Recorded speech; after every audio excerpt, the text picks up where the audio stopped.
Chapter 471. In addition, she bought some oil, salt, spices, vegetables, and the like. She bought 5 caddies of pork at once. And the boss of the meat shop gave her some big bones. There was no meat on the big bones. And there was no oil. So the ancient people did not like it. But in the 21st century, the big bone soup was very nutritious. And the price was a little higher than the price of ordinary meat. If the soup was stewed with this big bone soup, it would definitely taste good. Zhao Yin'er asked, "Boss, if I buy meat and big bones from you every day, can you lower the price?"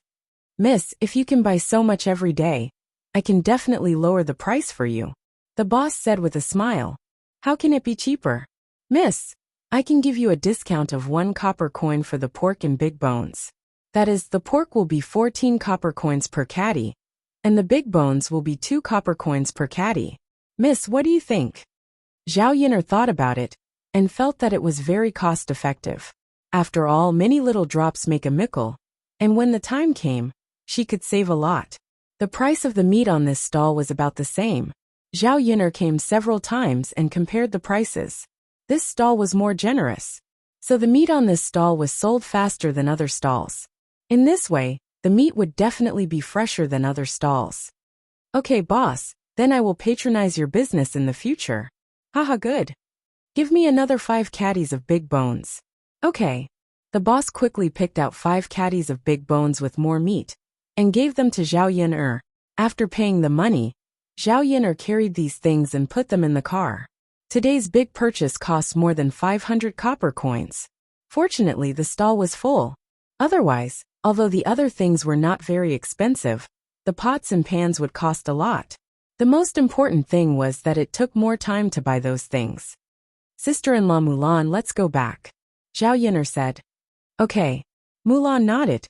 Seeing that Zhao Yin'er bought so many big bones, she was a little puzzled and asked, "Yin'er, what are you buying these big bones for?" "Stew. Tomorrow, I will cook noodles with some big bone soup. It will definitely taste good. This thing is not expensive, and the cost is low, but it can be boiled in a big pot." Mulan nodded. "I see. You can eat it yourself. Sister-in-law Mulan, the children in your family are growing. Boil some big bones for them to nourish their bodies." There was no nutritious food at home. If the children didn't eat well, it would be difficult for them to grow taller. Take a few pieces of big bones. Mulan thought about her 3 children. They were indeed very skinny, and did not gain any weight. But the family's conditions were not good. In the past, he didn't know how to buy big bones. Although the price was cheap, the villagers felt that there was no oil or water, so there wasn't much nutrition. Now that Zhao Yin'er said so, this thing seems to be very nutritious. "Yin'er, are these big bones really that good?" "Of course. The bone soup is very nutritious. It is more nourishing than eating meat directly." "Okay, then I will take 2 pieces back to stew." If it was something expensive, Mulan would be embarrassed to accept it. 2 copper coins per caddy was quite cheap. "Okay." The carriage stopped in the courtyard of Mulan's house. Zhao Yin'er picked 3 big bones with the most meat on them, and gave them to Mulan. Chapter 472.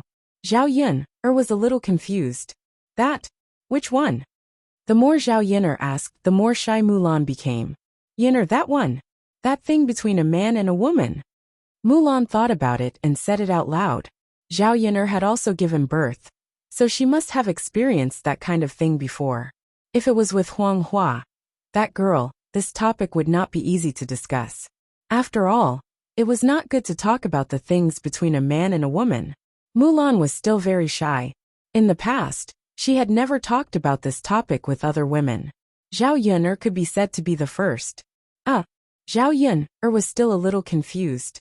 What did the things between a man and a woman have to do with this fish bubble? "Sister-in-law Mulan, I still don't understand. What are you using this fish bubble for?" Mulan's face was red as she started to explain to Zhao Yin'er. After explaining, Zhao Yin'er finally understood what was going on. People in ancient times did not have contraceptive measures, unlike now where there were pills and condoms. But when they did not want to have children, they could only use some contraceptive measures in ancient times. This set of fish bubbles was one of them. Zhao Yin'er blushed after hearing this. Actually, she was a leftover woman in the 21st century. She had never experienced the things between a man and a woman. When she transmigrated in this life, she became a mother. She had never experienced that kind of thing before. Mulan said with a red face, "We already have 3 children at home. It's enough. If we have more, we won't have the energy to take care of them. If we eat more, I'm afraid we won't be able to raise them. So if you want to avoid contraception, it's best not to get pregnant. It's safer to wear this thing." Zhao Yin'er nodded shyly. "Then sister-in-law Mulan, you can use it. If I still want to eat fish later, I'll keep this fish bubble for you." Mulan also responded shyly. "Then Yin'er, thank you. You're welcome." The 2 women blushed as they talked about this topic. Mulan stood up and said, "Yin'er, I'll go back first." Zhao Yin'er nodded. "Mulan, see you tomorrow." Knowing that Mulan was far away, Zhao Yin'er was still imagining the dirty scene. Mulan had worked so hard during the day. Wouldn't she be tired if she went back at night? However, it was inevitable for adults to have such needs, especially those who had tasted the feeling of love between a man and a woman. Zhao Yin'er suddenly thought that if she married Mu Lianfeng in the future, would she have to do such dirty things every day? Would she be like Mulan, using things like fish bubbles as contraception? "Mother, why is your face so red?" Dauda suddenly ran over and asked in a soft voice. "This? Mother, your face is so hot. Are you sick?" Dauda's small eyebrows wrinkled together with a serious face. "Mother is really fine." Zhao Yin'er smiled and comforted her. Seeing her son care about her, she was very touched. Dauda insisted, "Mother, no. Dauda promised father that when father is not here, Dauda will take good care of mother. If father knows mother is like this, he will definitely be distressed." Looking at Dauda's serious appearance, Zhao Yin'er's heart was filled with warmth. But when did her son collude with Mu Lianfeng? "Mother is really fine. It's just a little hot. If you don't believe me, you can take a look later. I guarantee that mother's face will not be red." Chapter 473. At night, Zhao Yin'er cooked a plate of braised fish and settled everything. Then she began her beauty treatment plan.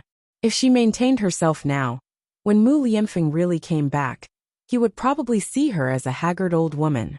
Fortunately, there were beauty products at home. Zhao Yin'er took out the jar of honey. She smeared some honey on her face, and then lay down to wait. "Mother, why are you smearing honey on your face?" Dauda was a little curious. "Mother can become prettier this way." "Oh, but mother is already pretty. If she becomes prettier, she will become a fairy," Dauda said in a soft voice.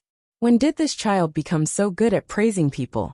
Perhaps in the child's eyes, his mother was the most beautiful person? After applying the honey for 15 minutes, Zhao Yin'er washed it off with water.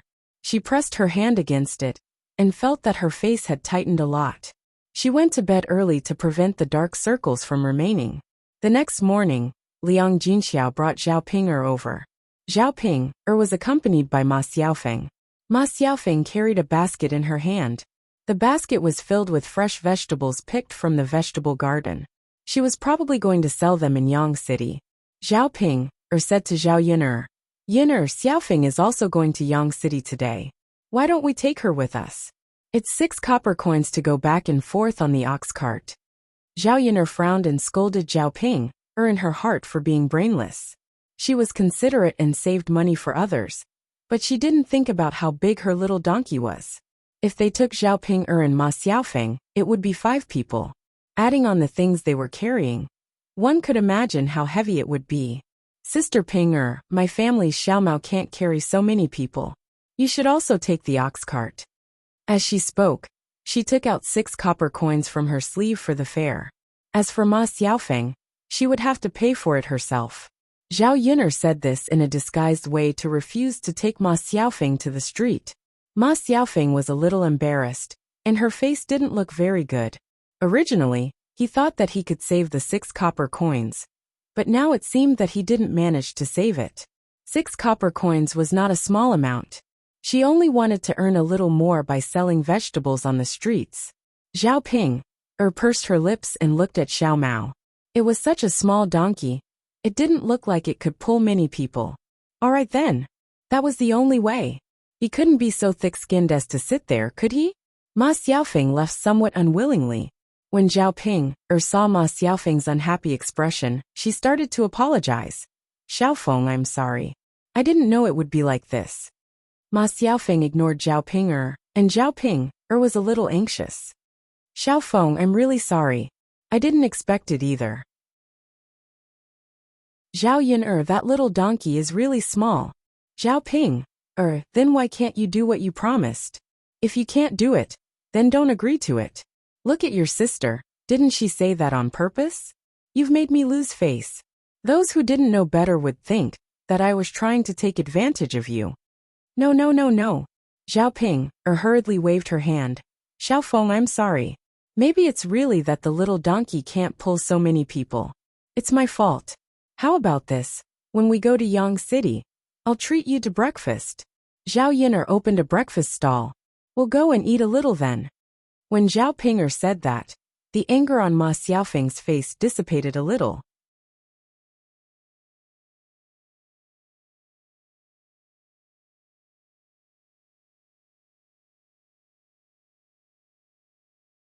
Chapter 474. But if that was the case, how could he have the nerve to ask old Zhao's family? She couldn't bring herself to do that. Zhao Yin snorted. How is it not possible? There were too many shameless people in old Zhao's family. It was not impossible for them to steal things. Moreover, old Zhao's family had seen it when she sent those things over last time. It was normal for them to have bad intentions, since they couldn't get it directly. Then, who could have stolen it? Liang Jinxiao frowned and asked again. Zhao Ping blurted out. It could have been either my second aunt, my youngest aunt, or my grandmother. These three people were the most suspicious. Because in the whole old Zhao's family, the second branch and Zhao Xinhui were the most gluttonous. Zhao Ping knew the characters of old Zhao's family better. Zhao Ping's guess was almost the same as Zhao Yun's. These people were the most suspicious. Liang Jinxiao still sighed. We don't have any evidence now. It's not appropriate for us to ask them directly like this. After all, they were a family. It was not appropriate for them to say such things. But we can't let them eat our food for free. Zhao Ping curled her lips. She was angry at the thought of it. She didn't even have enough to eat so many pastries. She said to Liang Jinxiao angrily. Pinger, since you're so angry, why don't you ask my aunt and second aunt? Zhao Yin said indifferently. Now she knew that she was making things difficult for Liang Jinxiao. She didn't even say a word. She thought that everything would be settled by just moving her mouth. I won't. Zhao Yin, do you think I'm stupid? If I ask my grandmother directly, she'll scold me to death. She won't admit it. You're so evil. You don't want me to do this kind of thing. Zhao Yin snorted coldly. Since you already know, then why are you still talking about it? Instead of questioning mother, it's better to think of a way yourself. Zhao Yin, do you want to quarrel again? When Liang Jinxiao saw that the two sisters were about to fight again, he hurriedly said, Okay, don't quarrel over this matter. How about we just forget about it? It's not good to hurt the harmony of our family. No. Zhao Yin and Zhao Ping said at the same time. Zhao Ping was upset because her food was stolen. If it was something else, it would be fine. But those pastries were so delicious that ordinary people couldn't eat them. It was one thing to steal, but to steal the rest in one go. Zhao Yin felt that if there was a first time, there might be a second time. If she didn't teach the thief a lesson this time, her food would definitely be stolen again. Sai, what should we do?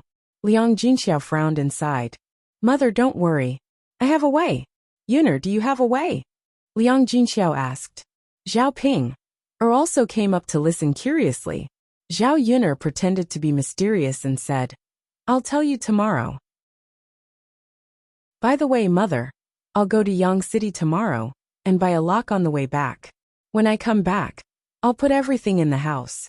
When I leave, I'll lock the door to avoid today's situation. Chapter 475. I also think it's delicious. Zhao Ping smiled. Ma Xiaofeng supported herself with one hand and whispered in Zhao Ping's ear. Ping, why don't you learn how to make these desserts next time? If there's a chance in the future, we can also work together to open a breakfast shop. After all, Zhao Yun'er is your sister. The money she earns doesn't necessarily go to your parents. It's better to earn money in your own hands. You can buy a lot of beautiful clothes and jewelry, and then dress yourself up. After hearing Ma Xiaofeng's words, Zhao Ping also felt that it was true. That's good. When we go back, we'll learn from her. If there's a chance, we can also open a breakfast shop to earn money. And then, Ma Xiaofeng nodded happily. She didn't expect Zhao Ping to be so gullible. She really fooled her with just a few words. In fact, if it weren't for this, she would be too lazy to associate with Zhao Ping. The reason she got close to Zhao Ping was because she felt that Zhao Ping was uglier than her. When the two of them appeared in the village together, people only paid attention to Zhao Ping and ignored her. Therefore, she had a sense of superiority when she was with Zhao Ping. At the same time, Zhao Ping was gullible. She would do whatever she was told to do. A few words of coaxing would be enough. There wasn't a second person like her in the village. After the two of them finished eating, just as they were about to leave, they were stopped by Zhao Yun'er. Ma Xiaofeng, the things you ate are worth 24 copper coins. Please pay before you leave. After Zhao Yun'er finished speaking, Ma Xiaofeng was a little confused. Pay. 24 copper coins. How could she have so much money? Today, she only brought a total of 10 copper coins. The round trip cost 6 copper coins. And the rent of the stall to sell vegetables later would cost 2 to 3 copper coins. Aren't you Pinger's younger sister? So you're considered Pinger's, right? Ping said that she would treat me. Ma Xiaofeng's meaning was very clear. Since it was considered Zhao Pinger's stall and Zhao Ping said that she would treat, then why should she pay? Yes, Zhao Yin, I said that I would treat Xiaofeng. Why are you still asking her for money? Zhao Ping asked angrily. She felt that Zhao Yun's words made her lose face. You said please, did I agree? It's not like you can't treat her, but you can pay for both her and your money. 50 copper coins total. Zhao Pinger's eyes turned red. Where would I find the money to give you? Why do I have to pay for breakfast? The Ping's eyes, but it's Aziz's, is it? Now that I'm in a bad mood, I naturally have to take it. Zhao Ping, please understand that this is my stall. Mulan and I opened this stall together. It has nothing to do with father and mother. I'm the one who worked myself to death, and I'm the one who paid for it. I'll pay mother's salary, so even if it's you can't eat for free. What's more, you didn't ask for my permission to treat others. Alright, both of you pay up. I don't have money. Zhao Ping pursed her lips. If you want money, ask mother. I don't have it anyway. Alright, then I'll deduct your share from mother's salary. But Ma Xiaofeng's 24 copper coins. I'll have to trouble her to give it to me. Otherwise, I'll send you to the authorities. You'll be flogged several times for eating and dashing. Ma Xiaofeng was frightened by Zhao Yun'er's flogging. She looked at Zhao Yun'er pitifully and said, Sister Yun'er, I really don't have that much money. Chapter 476. Judging from Zhao Yun'er's attitude, she had no choice but to give it to her. Ma Xiaofeng bit her lower lip. If her mother knew that she spent 24 copper coins to buy breakfast, she would skin her alive. Her family was poor to begin with, and 24 copper coins was not a small sum. Yun'er Jiejie. If I knew that it would cost money, I wouldn't have eaten it. My family is really poor, so I'm afraid that I can't afford it. Ma Xiaofeng began to complain in front of Zhao Yun'er again, trying to gain sympathy. She thought that if she did this, Zhao Yun'er would let her off. Unfortunately, Zhao Yun'er did not soften or sympathize with her. Ma Xiaofeng, you can't spit out the food you ate, so it's useless to say this now. I know that your family is poor, but I believe that it's not to the extent that you don't have 24 copper coins. It's hard for me to set up a stall and sell things, so I can't earn much. If you really don't pay, we can only meet at the yamen. Okay then. I'll give it to you when I get back. Okay then. Ma Xiaofeng ran away angrily with the basket.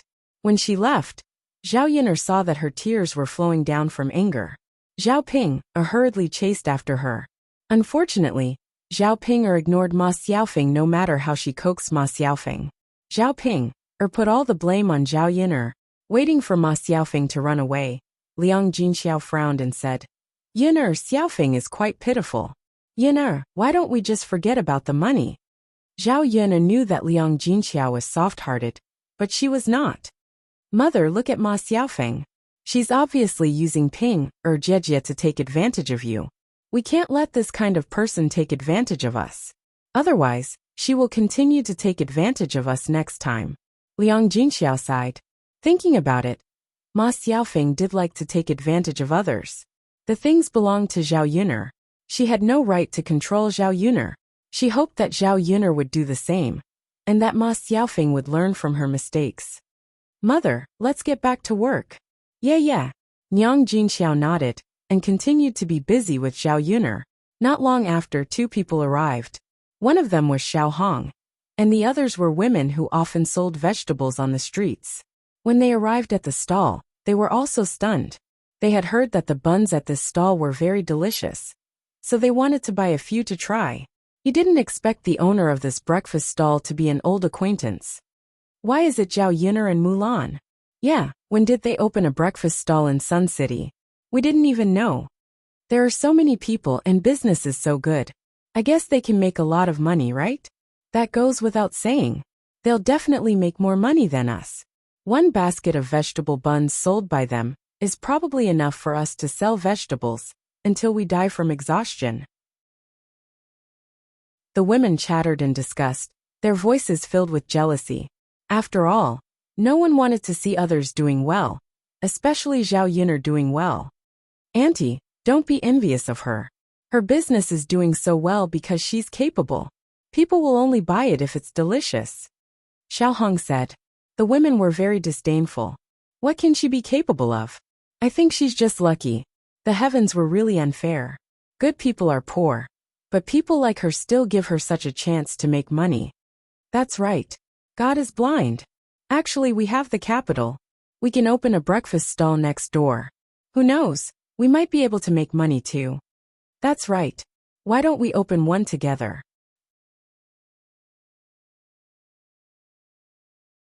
Chapter 477. Alright, let's go buy buns then. Yes. Let's go buy buns and try their cooking. Let's see if it's similar to ours. Okay. Xiao Hong walked along with these women, thinking that since these people were so jealous of Zhao Yun'er opening a breakfast stall, they might cause some trouble. She could join in the fun if she followed. To be honest, she was also a little jealous when she saw that Zhao Yun'er's stall's business was so good. When these women saw so many people lining up in front of Zhao Yun'er's stall, they were all waiting to buy buns. If they wanted to buy it, they would have to line up like everyone else. How long are we going to wait in such a long line? Yeah, why don't we not line up? Zhao Yun'er is from the same village as us. We know each other. Yes, we're from the same village. It's her honor to patronize her business. Naturally, we have to buy first. Alright, then let's cut the line. We'll talk to Zhao Yun'er later. Okay, then let's not line up. It's a waste of time. As they spoke, the women squeezed into the line together. The people who were originally in line questioned the people who suddenly cut the line unhappily. What's wrong with you? Why are you cutting the line? Everyone is lining up. Why are you cutting in? Yes, line up consciously.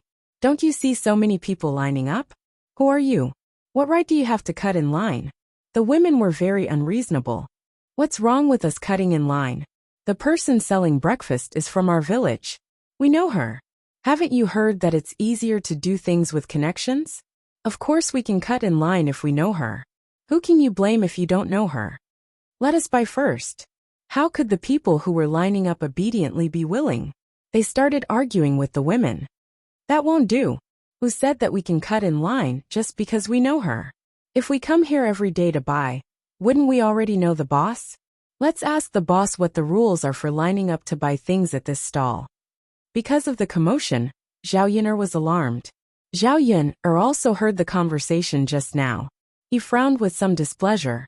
Did these women deliberately come here to make trouble? Everyone looked at Zhao Yun'er, waiting for Zhao Yun'er to speak. Yun'er girl, quickly tell them to let us buy it first. Auntie, everyone is lining up.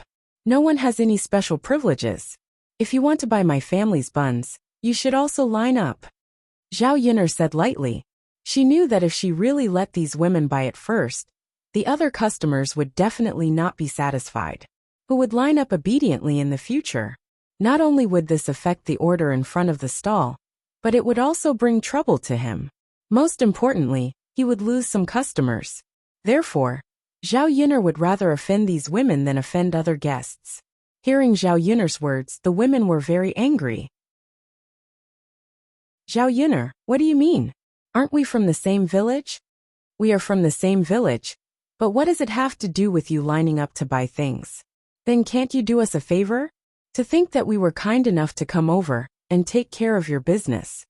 Good intentions don't have good karma. Zhao Yin'er heard and sneered in her heart, so she had to thank them for coming over to cause trouble. Chapter 478. As Zhao Yin'er spoke, she gestured for the women to leave. After Zhao Yin'er finished speaking, the women were stunned. They never expected the outcome to be like this. Some of them were unwilling to accept it, and the people at the back of the line began to urge them. Hurry up and leave. You're blocking us from buying. As they spoke, some of them moved their hands and directly pushed the women away. The women stood at the side angrily. How could they accept such a huge loss of face? Sigh, the few aunties were kind enough to buy the buns, but they didn't expect Zhao Yin'er to be like this. If it were me, I would definitely let the aunties buy them first. Xiao Hong instigated. It would have been better if she didn't say it, but the women became even angrier. How can Zhao Yin'er be as sensible as Hong-er? Isn't it just opening a breakfast stall? How smug is she? Seriously, this kind of person got rich because the heavens didn't have eyes. She even looks down on us villagers. Who does she think she is? In the end, it's because she's not good enough. A slut is a slut. Seeing that she had successfully angered the women, a smug look flashed across Xiao Hong's eyes. These women were very talkative. When they returned to the village, they would probably spread rumors. At that time, there would probably be some unpleasant words about Zhao Yin'er. Today, Zhao Yin'er's mood was not very good because of the two incidents. After packing up the stall, Zhao Ping'er also came back. She was thinking about buying cloth to make clothes. The few of them walked together to a shop that sold cloth. They chose a shop that was more affordable for commoners and went in. Zhao Yin'er looked around and picked a light pink cloth, which made her look younger. However, her body wasn't very old. She was only 19 years old. Some other dark-colored cloth looked rustic. Zhao Yin'er chose a dark purple one for Zhao Tianan. It looked better and was resistant to dirt. Zhao Tianan often went to the fields to do farm work. If he wore light-colored clothes, they would get dirty easily. She chose a blue horse for Zhao Tianfu, which was suitable for boys. It was not easy for Zhao Ping'er to buy one, so it took her a long time to choose. Mother, do you think this looks good? Nice. What about this? It looks good too. And this? Pretty. Girl, just pick one. We're all waiting for you. Mother, can't you let me choose? It's my first time buying one, so I have to buy the best one. Liang Jinxiao sighed. He felt helpless when it came to his eldest daughter. Zhao Yin'er snorted softly. If she was ugly, she wouldn't look good in anything. Did she really think that she could turn herself into a great beauty just by doing this? Zhao Ping'er finally chose a bright red one. Liang Jinxiao frowned and asked, Ping'er, I think this color is too bright. I'll definitely be criticized when I wear it back. Really? Of course it's true. Then I'll change it. Change it. Then I want this. Zhao Ping'er picked up a purple-red one. Liang Jinxiao looked at it and thought it was okay. The color was brighter, but not as flashy as bright red. Ping'er, this is good. Let's buy this. Zhao Ping'er nodded happily. Chapter 479. Since she had said that she would spend the money, she had no choice but to do so. Sometimes, women still had to be willing to invest in themselves. She had to take advantage of her youth to avoid waiting until she was old. Even if she had a lot of money, it would be too late to invest. After buying these things, the few of them went home together. For the next few days, Liang Jinxiao made use of the time at night to rush Zhao Yiner's clothes. Liang Jinxiao was considered to be clever and skillful. The style of the clothes was very beautiful, and there were some flowers embroidered on it. It was very realistic. When Liang Jinxiao handed the clothes to Zhao Yiner to wear, Zhao Yiner couldn't help but sigh.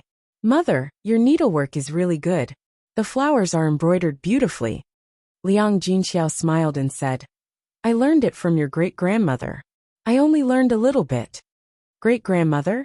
Yes, yes. Liang Jinxiao nodded. "Then great-grandmother is quite amazing?" "Yes." Liang Jinxiao smiled and told Zhao Yiner about her great-grandmother. It turned out that her great-grandmother was not simple. She used to be the daughter of a big family. Later on, her family declined and she married into the countryside. She married Zhao Yiner's great-grandfather. Therefore, her great-grandmother still knew a lot of skills. For example, embroidery was her specialty. Liang Jinxiao learned this skill from her. "Yiner, try it on. Try it on and see if it fits," Liang Jinxiao urged while holding the clothes. Zhao Yiner nodded and tried the clothes on. As Liang Jinxiao had tailor-made the clothes according to her figure, it fit very well. After Zhao Yiner changed into the new clothes, her entire temperament changed completely. The clothes outlined her slender figure. The pink clothes made her look like a delicate flower. The patterns on the hem of the skirt came alive when she twirled it. Liang Jinxiao looked at his daughter in a daze. After Zhao Yiner dressed up, she looked even prettier than the young ladies on the streets. "Mother, what do you think?" There was no mirror, so Zhao Yiner couldn't see the effect. Liang Jinxiao smiled and said, "Nice, very nice. Yiner, you look like a different person after changing your clothes." "Really?" Zhao Yiner felt that Liang Jinxiao was exaggerating. "Really, why would mother lie to you?" "Haha, alright then, I believe you. But mother, I can only wear these clothes at home. I can't wear them when I sell breakfast in the morning. The oil stains are hard to wash off." It's fine. Just put on another set of clothes. Come back early when you're done. Just take off your outer clothes." Zhao Yiner thought about it, and felt that it was fine. In order to wear the new clothes, Zhao Yiner specially took a bath first, so that her smelly sweat wouldn't dirty the clothes. After taking a bath, Zhao Yiner took the wooden basin to the river to wash the clothes. Zhao Yiner casually tied her hair into a bun. 2 bangs fell on her forehead, and a red bow was tied on her head. During this period of time, she had been applying honey to her face. Her skin was much smoother and fairer. Her complexion was very good. Coupled with the pink dress, she looked very girlish. She was a vivid beauty. When she walked in the village, she attracted a lot of attention. After all, there were very few people in the village who were so good-looking and dressed so well. When the men saw her, many of them revealed some greed. Chapter 480. When the women saw Zhao Yiner, they looked at her with hatred. Women were naturally jealous. They couldn't bear to see other women who were prettier and prettier than them. They also couldn't bear to see their men staring at other women in a daze, as if they had enough. So after Zhao Yiner walked past, many women gathered together and criticized Zhao Yiner. "Isn't she just seducing men by dressing so flirtatiously in the village? She doesn't have a man, so she's seducing someone else's man. She's so cheap. Isn't that so? She can't hold back her thirst. It's not like there haven't been rumors about her and other men in the past.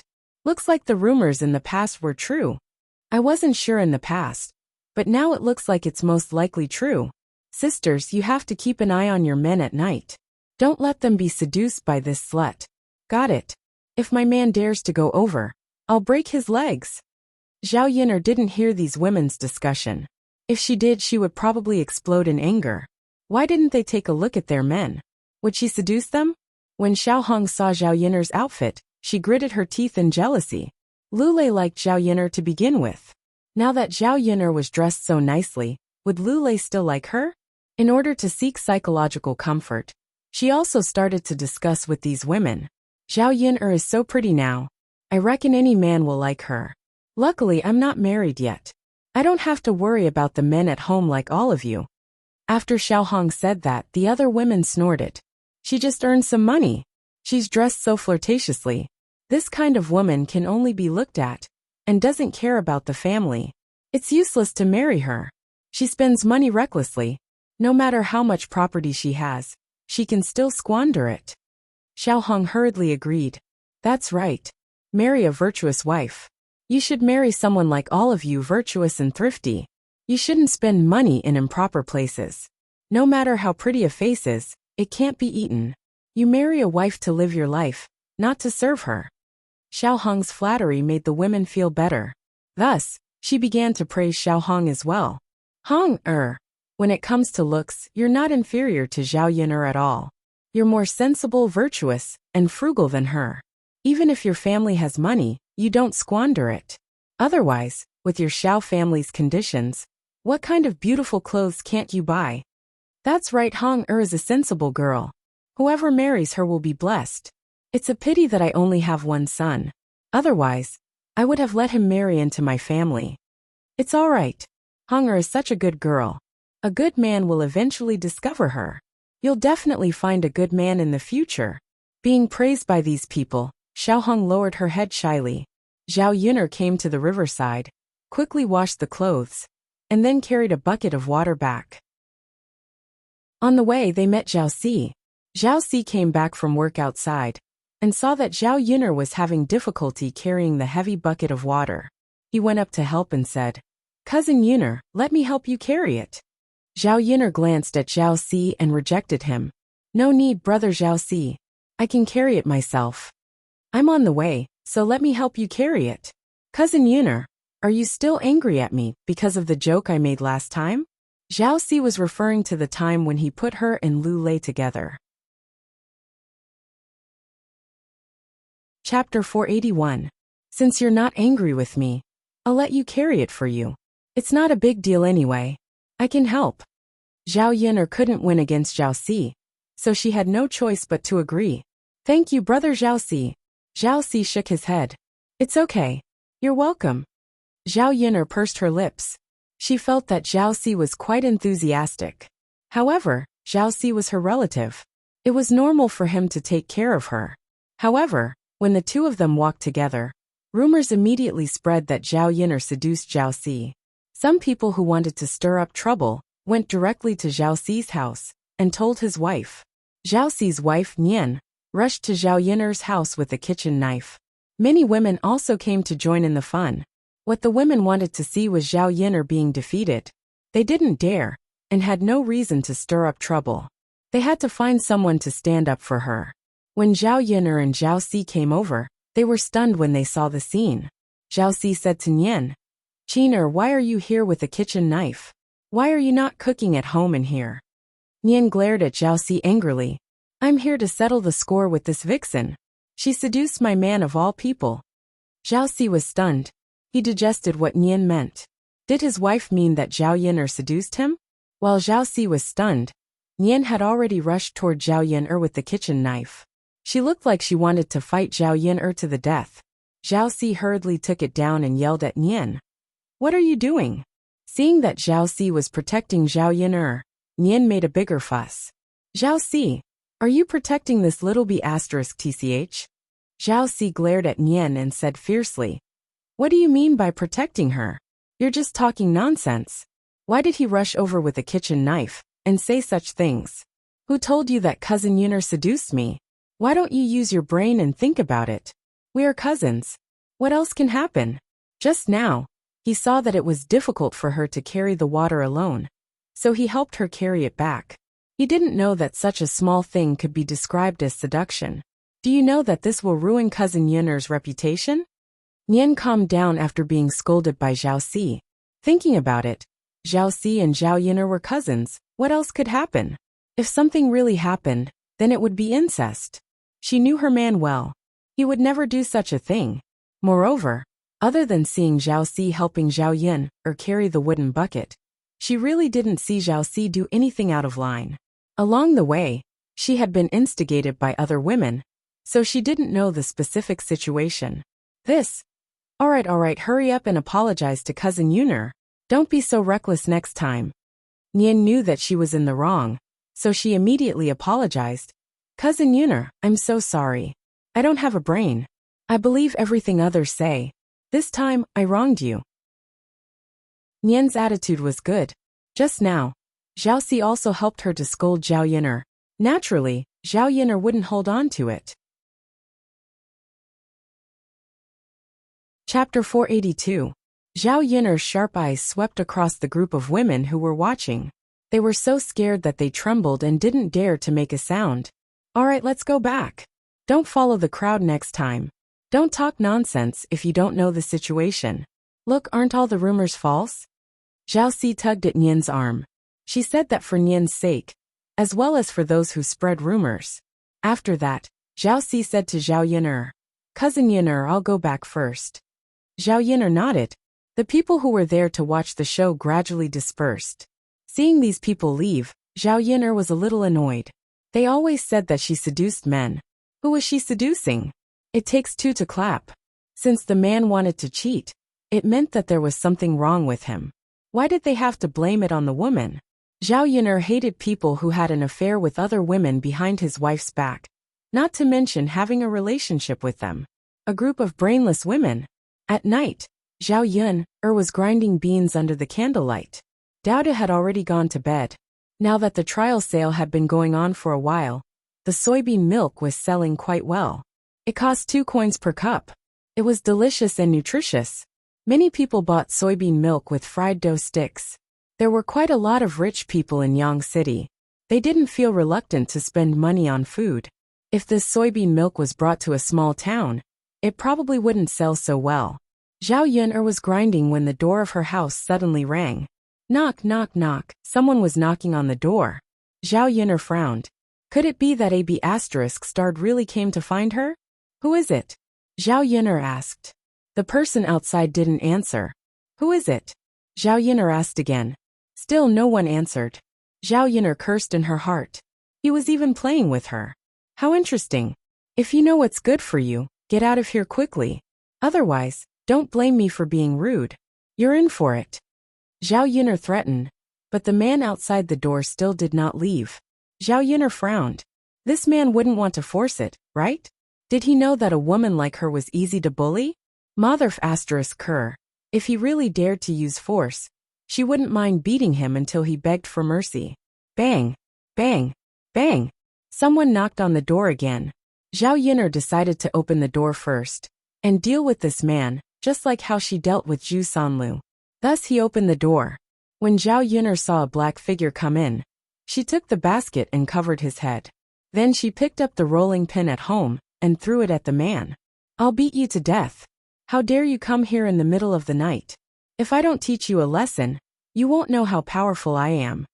Zhao Yin'er scolded angrily as she hit him. Yin'er, it's me. Yin'er, don't hit me. It's me. The man begged for mercy. Zhao Yin'er was stunned. This voice was so familiar. This person's figure also seemed very familiar. Zhao Yin'er suddenly remembered that it was Mu Lianfeng. She was a little excited and a little uncertain.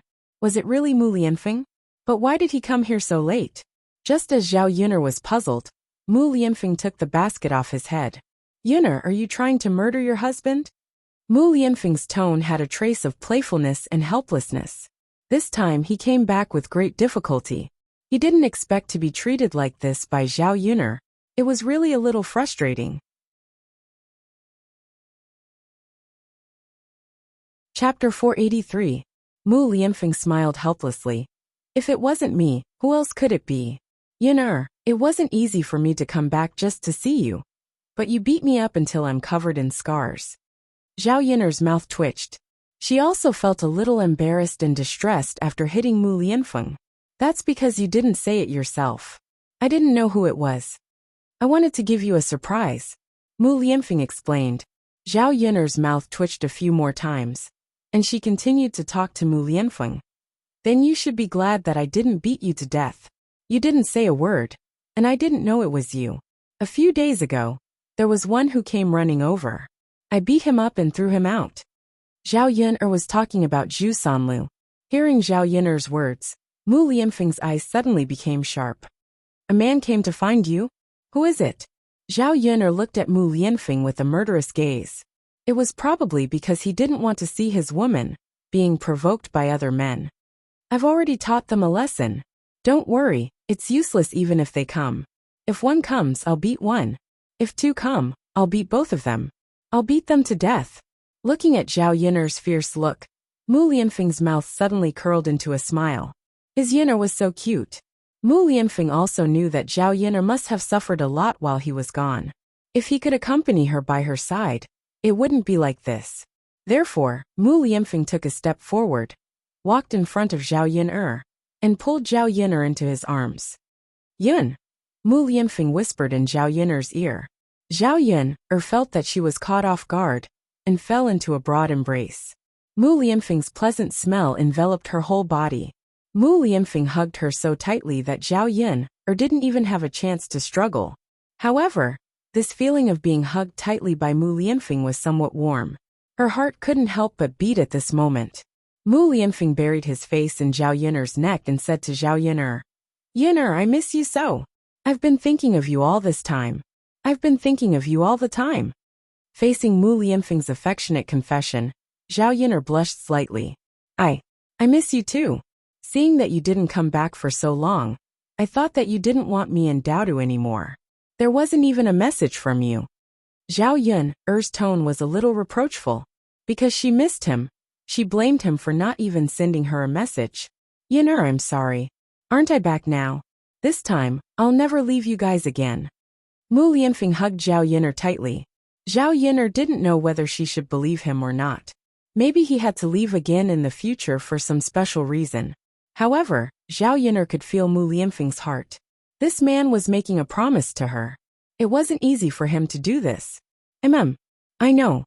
The atmosphere between the two of them became more and more ambiguous. Mu Lianfeng couldn't help but caress Zhao Yiner's face. He kissed her forehead, then began to kiss her face, and finally her lips. His lips covered those two soft areas, just like cotton. There was a hint of sweetness amidst the freshness. After tasting it, he sank deeper and deeper. Chapter 484. He was greedy, and Zhao Yiner could only passively accept it. Mu Lianfeng's kiss was so passionate that she almost couldn't breathe. Zhao Yiner tried to push him away, but she couldn't muster up any strength in front of Mu Lianfeng. She had just opened up a little, when Mu Lianfeng's hand grabbed her head again. This guy, could he not be so violent? Her mouth was about to be bitten off. Mu Lianfeng had no intention of letting go. Their movements woke up Daodu, who was in the bed. Daodu poked his head out and saw Zhao Yiner and Mu Lianfeng passionately together. Although Daodu was very excited to see her father come back, she still obediently did not disturb the intimacy between the two of them.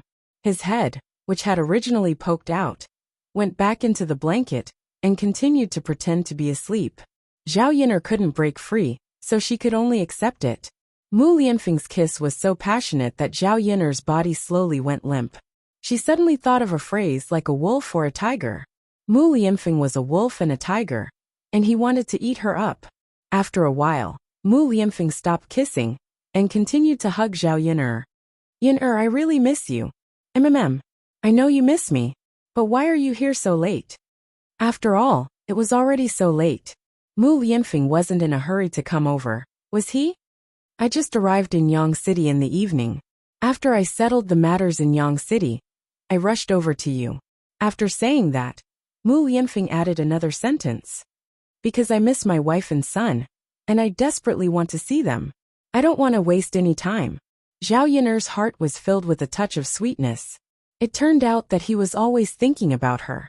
Zhao Yiner called out to Mu Lianfeng. You must be tired from the day. Come and rest. He had been on the road for the whole day, so he was probably exhausted. Mu Lianfeng nodded. The two of them lay on the bed in each other's arms. Although he was a little sleepy, Mu Lianfeng suddenly couldn't bear to sleep. He had been waiting for this moment for so long, and he finally returned to Zhao Yiner's side. Yiner, His Majesty ordered me to do something here, and it will probably take a while. Once this matter is done, I can ask His Majesty to grant a marriage. Mu Lianfeng hugged Zhao Yiner. Zhao Yiner couldn't help but be curious. Here. In this village, we're going to mine in the mountains. There's a huge iron, or mine in the mountains. His Majesty is expanding the army, so he needs more weapons. We found it 3 years ago. We came here at that time, but there weren't many people. We were stationed at the foot of the mountain. This time, we're going to start the official mining. His Majesty is in charge of it, so Yin'er, during this time, I'll be in the village to accompany you. Zhao Yin'er nodded. She could understand. The ancient times were the era of weapons. Once the army expanded, weapons were indispensable. This required a large amount of iron. Once a mine was found, it was normal to mine the iron ore. And mining the mine wasn't something that could be done overnight. That meant that Mu Lianfeng would stay in their village for a long time. She wasn't in a hurry to marry Mu Lianfeng. As long as this man could stay by her side, it was fine. Okay. Yin'er, if only I could meet you earlier. Why didn't I see you when I came to the village 3 years ago? Mu Lianfeng said regretfully. Chapter 485. Zhao Yin'er smiled. It's hard to say when it comes to fate. You didn't meet me in the past, so it can only be said that fate hasn't arrived yet. Perhaps you might not have taken a fancy to me when we met then. To fall in love with someone, one had to consider the right time, place, and people. Mu Lianfeng thought about it and agreed. The first time he met Zhao Yin'er, he was attracted by her uniqueness. If it wasn't for that time, he wouldn't have noticed this woman. The two of them chatted for a while more before falling asleep. The next morning, Zhao Yin'er went to sell breakfast as usual. On the way back, she bumped into Ma Xiaofeng, who was sitting on the ox cart. There were still some vegetables in the basket she was carrying. She probably didn't sell all the vegetables on the street, so these were the leftovers. Lu Lei, Xiaohong, and other acquaintances were also sitting on the cart. Zhao Yin'er almost forgot about the 24 copper coins that Ma Xiaofeng owed her. She was too busy every day, so sometimes she would forget about it. Zhao Yin'er's little donkey slowed down a little when it caught up with the ox cart. The moment Ma Xiaofeng saw Zhao Yin'er, she quickly averted her gaze, not daring to look at Zhao Yin'er. Zhao Yin'er knew that Ma Xiaofeng was afraid that she would ask for money. She would avoid it if she could. Zhao Yin'er didn't ask for it previously, so she thought that she had forgotten. As long as she didn't appear in front of Zhao Yin'er, she probably wouldn't remember it either. Zhao Yin'er smiled and said, Ma Xiaofeng, how's business today? Zhao Yin'er's sudden question made Ma Xiaofeng's heart tighten. She knew that Zhao Yin'er definitely wanted money. No, nothing. Ma Xiaofeng answered guiltily. It wouldn't be good if she didn't answer. The 24 copper coins you owe me. I thought you would take the initiative to give it to me. But I've waited for a few days and still haven't seen it. If you still don't send it over, I'll go to your house and ask for it. Zhao Yin'er said faintly. She didn't really want to find trouble with Ma Xiaofeng, but she really hated this woman's character. He owed her 24 copper coins, yet he didn't say a word, and even avoided her. If she forgot about it, she would really not return it. She wanted to get lucky. When Ma Xiaofeng heard this, her face turned green with fright. Actually, she had been selling vegetables in Yang City every day for such a long time. Sometimes she would walk there because she wanted to earn more money. Then, she could save 1 or 2 copper coins from the money she earned from selling vegetables. If Zhao Yin'er really asked her for money, she would have the money to pay. She couldn't tell her mother about this. If her mother knew that she owed 24 copper coins, she would definitely skin her alive. Big sister Yin'er, can you give me a few more days? I'll send it over to you later? Ma Xiaofeng asked nervously. Zhao Yin'er wasn't sure if Ma Xiaofeng really meant it, or if she wanted to delay it for as long as possible. Perhaps she would forget about it one day. It's been a few days, but you still haven't shown any signs of returning it. You didn't even tell me before. Tell me, how can I believe you? Zhao Yin'er asked in return. Ma Xiaofeng bit her lower lip aggrievedly. Tears welled up in her eyes. Big sister Yin'er, I beg you. Just give me a few more days. I promise I'll return it. Please don't let my mother know about this. I don't want to be beaten. With that, Ma Xiaofeng started crying. Seeing Ma Xiaofeng like this, she really looked a little pitiful. Crying like this in front of so many people made Zhao Yin'er seem a little overbearing when asking for money. Chapter 486. She knew how to act pitiful in front of everyone to gain sympathy. Of course, this world sympathized with the weak. The people in the carriage immediately began to speak up for Ma Xiaofeng. They were from the same village, and knew very well that Ma Xiaofeng's family was poor, and did not have it easy. Ma Xiaofeng's cheap mother often scolded and beat her.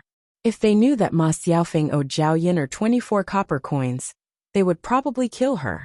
Yin'er girl, forget it. Anyway, you sell breakfast every day to earn money. Do you still care about Xiaofeng's 24 copper coins? That's right. Yin'er girl, Xiaofeng is so pitiful. Why do you still want her money? You're so stingy. If I could earn money like you, I would definitely not want it. I also think that it's better to forget it. Xiaofeng's family is often so poor that they can't eat. How can they take out 24 copper coins? Listening to these women's words, Zhao Yin'er only felt that it was ridiculous. It was really easy for them to talk. It was not their money, so they said it so easily. They were really standing on the moral high ground to condemn others. Zhao Yin'er really did not know what to say to this kind of people. Zhao Yin'er hooked up the corner of her mouth and sneered. Aunties, what you're saying is wrong. It's my business that I have money. It's not easy for anyone to earn money. 24 copper coins is also not a small amount. Why don't I want it? When these big landlords collect the land rent, aren't they very rich? When did they exempt you from the rent? In ancient times, some people had few fields and could not feed their families. They would rent some fields to farm. However, the rent was really too much. Most of the harvest from one mu of land was given to the landlords. They only kept a pitiful small portion and worked themselves to death in a year. But if they did not rent the land, then they would not get any food and would only starve to death. After being refuted by Zhao Yin'er, these people were suddenly speechless. They could only force a few words. It's not the same. How is it not the same? It's not all about money. Ma Xiaofeng looked at the situation. It was useless for others to speak up for her. Zhao Yin'er was really determined to get money. Immediately, he pulled a long face, looking very sad. The people on the ox cart sympathized with Ma Xiaofeng even more. Of all the people he could provoke, he just had to provoke Zhao Yin'er. Even Lu Lei showed a trace of pity, but he couldn't comment. He knew that Zhao Yin'er must have her reasons for doing this. He would not get involved. Lu Lei's pity was caught by Xiao Hong. Xiao Hong quickly jumped out and said, Yin'er, actually, Xiaofeng didn't say that she wouldn't return it to you. Why don't you slow down a little? Little Feng is also quite pitiful. After Xiao Hong said that, the women by the side agreed. Zhao Yin'er glanced at Xiao Hong. She finally knew how to pretend to be kind. I've already extended the deadline for a few days. It's not like I didn't give her a chance. Sigh, Xiao Hong sighed and said, Yin'er, can you not be so overbearing? Where it's possible to let people off, one should forgive them. Why can't you let Xiaofeng off? Zhao Yin'er was not a fool. Xiao Hong was only standing up for Lu Lei to see. This woman disgusted her too much. Zhao Yin'er sneered and stared at Xiao Hong, making Xiao Hong's heart numb. She could only say, then how about this? I'll help Xiaofeng pay the 24 copper coins first. Xiaofeng can return it to me later, so that you won't chase Xiaofeng for it. Chapter 487. Ma Xiaofeng looked at Xiao Hong touched. Sister Hong, I'll definitely return the money to you when I earn it. Xiao Hong smiled and comforted her. It's all right, Xiaofeng. Take your time. I'm not in a hurry. Ma Xiaofeng was even more grateful. When Xiao Hong's behavior was compared to Zhao Yin'er's, there was no doubt that Zhao Yin'er was a very mean person. Zhao Yin'er, here you go. Xiao Hong handed the copper coins over. Zhao Yin'er accepted it without hesitation. She sneered and cursed in her heart. Keep pretending. Let's see how long you can keep pretending. That's fine. Now we're even. I'm leaving. Zhao Yin'er said as she drove her little donkey away. After Zhao Yin'er left, the women in the carriage began to criticize Zhao Yin'er and praise Xiao Hong. After all, Xiao Hong didn't care about money at this time and helped them, making them feel that Xiao Hong was generous and righteous. Sister Hong, thank you so much. If it weren't for you, my mother would definitely beat you to death. A kind person like you will definitely have good karma. Of course, a person like Hong or will definitely have good karma. Whoever marries her will be blessed. Lu Lei, to be honest, that Zhao Yun'er isn't much. She's very mean, and her behavior is a little indecent. I just don't know why you can't figure it out. Hong is such a good girl. That's right. It's just marrying into the family. You're the only one in your family. It doesn't matter even if you marry in. These women began to persuade Lu Lei. Lu Lei was very embarrassed and didn't know how to respond. However, Xiao Hong's image in his heart changed a little. He didn't hate her as much. When Zhao Yun'er returned home, Daodu and Zhao Tianfu weren't there. She didn't know where they went. The village was quite lively today. Because the imperial court was opening up a mine, they sent many troops over. There were probably a few hundred people stationed at the foot of the mountain. As the village chief, Li Zheng naturally received these people. The villagers all came over to watch the fun and talk about the reclamation of the iron mine. Opening up a mine was a physical job, so it required manpower. Other than the people sent by the imperial court, they also wanted to recruit more people. Coincidentally, Shuilan village was right next to a mountain. Undoubtedly, it was much more convenient to recruit people from the village. Therefore, many people thought that if they could mine in the mountains, they would definitely earn a lot of money. It was definitely better than farming in the countryside. In addition, with so many people working, it would be good for the little woman to go over and sell some food and drinks. The miners were not criminals. They were free to move around. They worked hard and were very generous with their food. The people from the imperial court set up a stockade at the foot of the mountain and settled down. In addition to the miners, the smelters and weaponsmiths would come one after another. On the way back, Zhao Yun'er heard the women chattering about this matter. He said that it was a good thing for the Shuilan village, and it was also a chance to make a fortune. Zhao Yun'er also heard about the mining from Mu Lianfeng last night, so she wasn't too surprised. Zhao Yun'er first tidied up the things in the house. When lunch was almost ready, she saw an adult and a child walking towards her house. It was Mu Lianfeng and Daodu. Mu Lianfeng held Daoda's hand with a smile on his face. Daodu also grinned, as if he hadn't been so happy in a long time. Chapter 488. I was wondering why you were missing. So you left with your father? Zhao Yun'er said with a smile. Looking at this big and small figure, Zhao Yun'er's mouth also hooked up into a smile. Right now the three of them looked like a happy family. Daodu ran excitedly to Zhao Yun'er and said, "Yes, mother. Father took Daodu to the foot of the mountain to see the people that father brought over. There are so many of them. Father is so amazing." Daoda's eyes sparkled as he spoke. He looked at Mu Lianfeng with admiration. Mu Lianfeng was probably a great hero in Daoda's heart. In the end, she couldn't be both a father and a mother. Children still hoped to have a father who was as tall as a mountain and as heroic as a hero. Zhao Yun'er patted Daoda's head and said with a smile, "Okay, let's eat quickly." Aha! Daodu raised his little face and smiled sweetly. Zhao Yun'er took out the dishes from the pot and called out to Mu Lianfeng and Daodu to eat.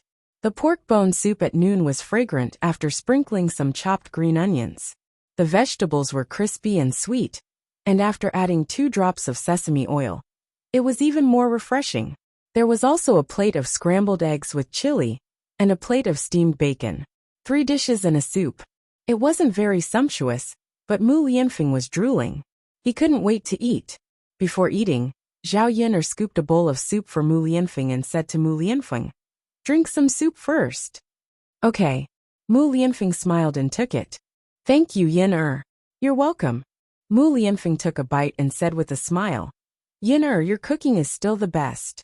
A bowl of soup soon entered Mu Lianfeng's stomach. Zhao Yun'er gave Mu Lianfeng another bowl of rice, and Mu Lianfeng wolfed it down. It was as if he hadn't eaten for hundreds of years. In the end, Mu Lianfeng ate a total of 4 or 5 bowls of rice. He didn't stop until all the dishes on his plate were gone. Zhao Yun'er looked at Mu Lianfeng and couldn't help laughing. "How long have you not eaten properly?"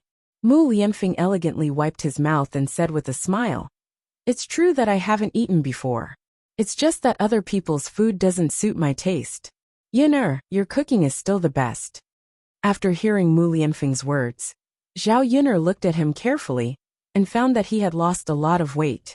Zhao Yuner thought to herself that she had to make some good food for Mu Lianfeng these days to make up for the weight he had lost. Daddy can eat so much. No wonder Daddy is so tall. Dauda should eat more too. You'll grow up to be like Daddy in the future. Dauda hurriedly lowered his head and dug into the rice in his bowl again. He ate a little more than usual. Seeing Dauda like this, Mu Lianfeng's behavior had a great impact on him.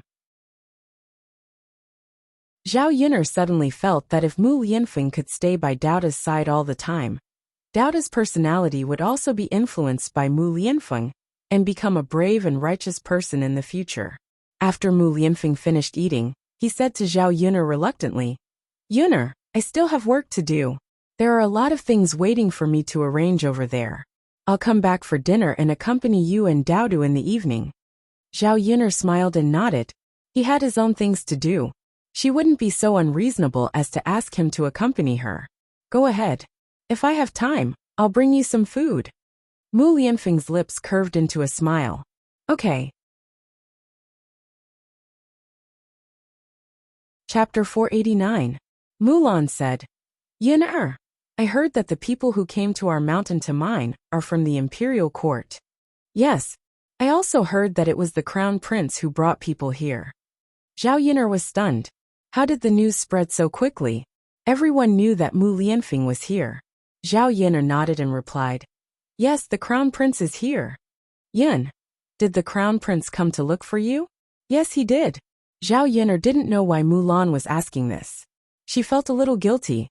Mulan sighed and said, "That's good. Yuner, it seems that the crown prince is serious about you. It's not easy to find a good man these days. You must cherish him." "I know, sister-in-law Mulan. Brother Eru is not bad either. He's a real man." Mulan smiled shyly at the mention of this. Her man was indeed quite manly. He could protect his child and wife. Moreover, he was quite aggressive at night. During this period of time, she felt that she had become much younger after being nourished. Speaking of which, Zhao Yuner's fish bubbles were still the best. If it weren't for Zhao Yuner frequently sending some over, she wouldn't have dared to make so many fish bubbles after washing them. Otherwise, she would be worried that she wouldn't be able to raise a child if she got pregnant. At the mention of Mu Lianfeng, Liang Jinxiao also started to be concerned. "Yuner, didn't you say that there's nothing between you and the crown prince? Why are you now?" "Mother, it's nothing. We haven't confirmed that we're together. We're dating now," Zhao Yuner replied. "I see, Sai. No matter what, if the crown prince takes a fancy to you, it's your fortune. You can even be a concubine." Liang Jinxiao nagged. Zhao Yuner could only agree. However, she knew very well that she wouldn't be a concubine. "Yuner girl, are you home?" A woman's voice suddenly came from outside the door. Zhao Yuner looked outside. It was Zhao Yuner's eldest grandmother, Madame Hu, who was also Zhao Baoshan's eldest brother's wife. Zhao Yuner frowned slightly. She hadn't interacted with her eldest grandmother for hundreds of years. Why was she here today? Zhao Yuner remembered that in the past few years, when the original owner had an accident, her young mistress had scolded her a lot. She felt that she had gotten pregnant before marriage and had embarrassed the entire old Zhao family. Why was she so enthusiastic about coming to her house today? "Eldest grandmother, what's the matter?" Zhao Yuner asked faintly. Her tone wasn't very pleasant. Madame Hu didn't think much of it and continued to smile warmly at Zhao Yuner. "Yuner girl, it's nothing. I just brought you some eggs. They're for you and Daudu to nourish your bodies." As she spoke, Madame Hu handed the basket in her hand to Zhao Yuner. Zhao Yuner saw that there were more than 10 eggs in the basket. Her frown deepened and she directly said, "Eldest grandmother, why did you bring me eggs for no reason? I have some at home. It's better for you to keep these good things for yourself." Madame Hu didn't expect Zhao Yuner to refuse without even looking at it. These eggs were a rare thing. Why didn't Zhao Yuner accept it? Madame Hu smiled awkwardly and said, "Yuner girl, take it. It's a little token of my appreciation." Zhao Yuner still didn't accept it and said, "Eldest grandmother, you must have a reason for bringing these eggs over. If you have something to say, just say it."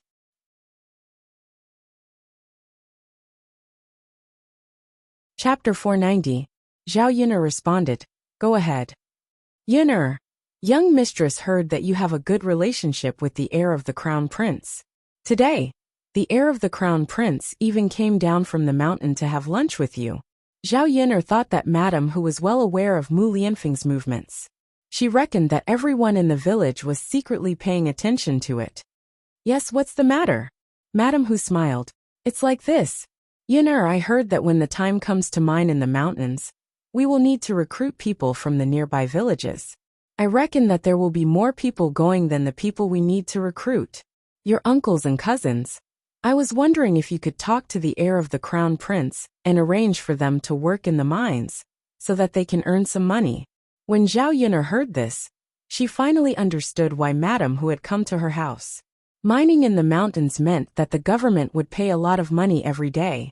The imperial court would naturally treat them well if they worked for the imperial court. For the villagers, this was a good way to earn money. After mining in the mountains, they would probably be able to earn a lot of money. Everyone was fighting for the job, but there were not many people who wanted it. Therefore, they had to think of ways to make connections to ensure that they could get such a good job. However, it was not easy to find connections. Who would know the heir of the crown prince? Not only Zhao Yun'er, Madame Hu did not want to have any contact with Zhao Yun'er, but she still came for the money. Seeing that Zhao Yun'er was silent, Madame Hu asked anxiously, "Yun'er, can you help me with this?" Zhao Yun'er smiled coldly and found it a little funny. When she begged her, her butt was hot. When she did not beg her, she did not think about how she had treated her in the past. Zhao Yun'er hated this kind of person the most. "Young mistress, it's not good for a woman like me to get involved in this kind of thing. The heir of the crown prince has his own arrangements. Therefore, I can't help you with this matter." When Madame Hu heard Zhao Yun'er's words, her face immediately darkened. "How can you be like this? He didn't even help his own relatives. Wasn't it just a casual mention in front of the crown prince? Really?" Zhao Yun'er found it ridiculous.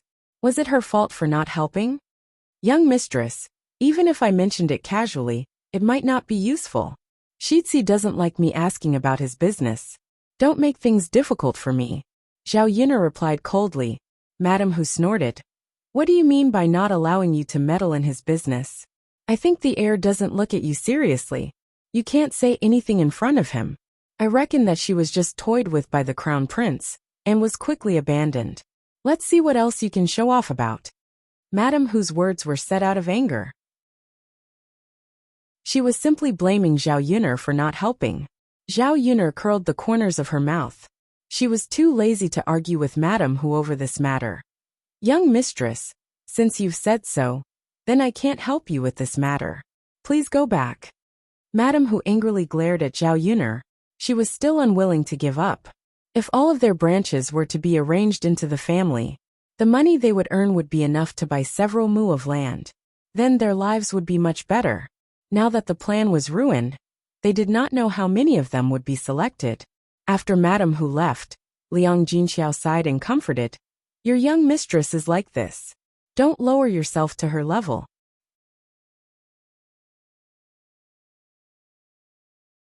Chapter 491. That's good. Actually, everyone in the clan doesn't really like your eldest grandma. Back when your grandmother and eldest grandma were still living in the same house, they quarreled fiercely. When the family split up, your grandfather's branch didn't get anything.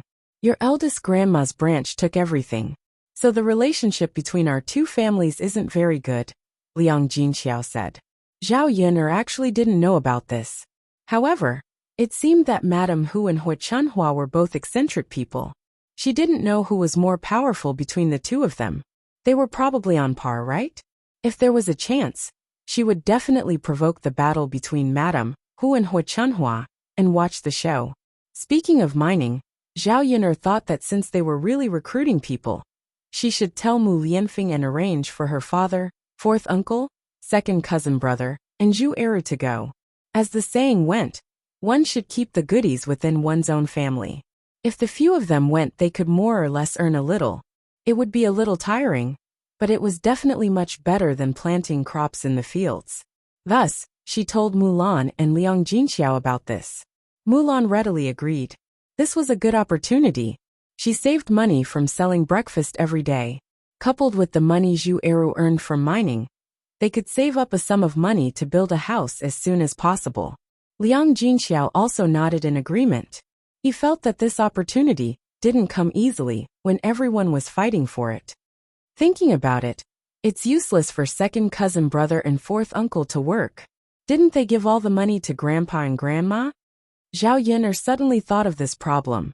These two people worked hard for nothing and earned money for the old Zhao family to spend. They hadn't split up yet, so they couldn't keep the money for themselves. Zhao Yin'er thought for a moment and said to Liang Jinxiao, "Mother, go back and discuss with grandpa and grandma.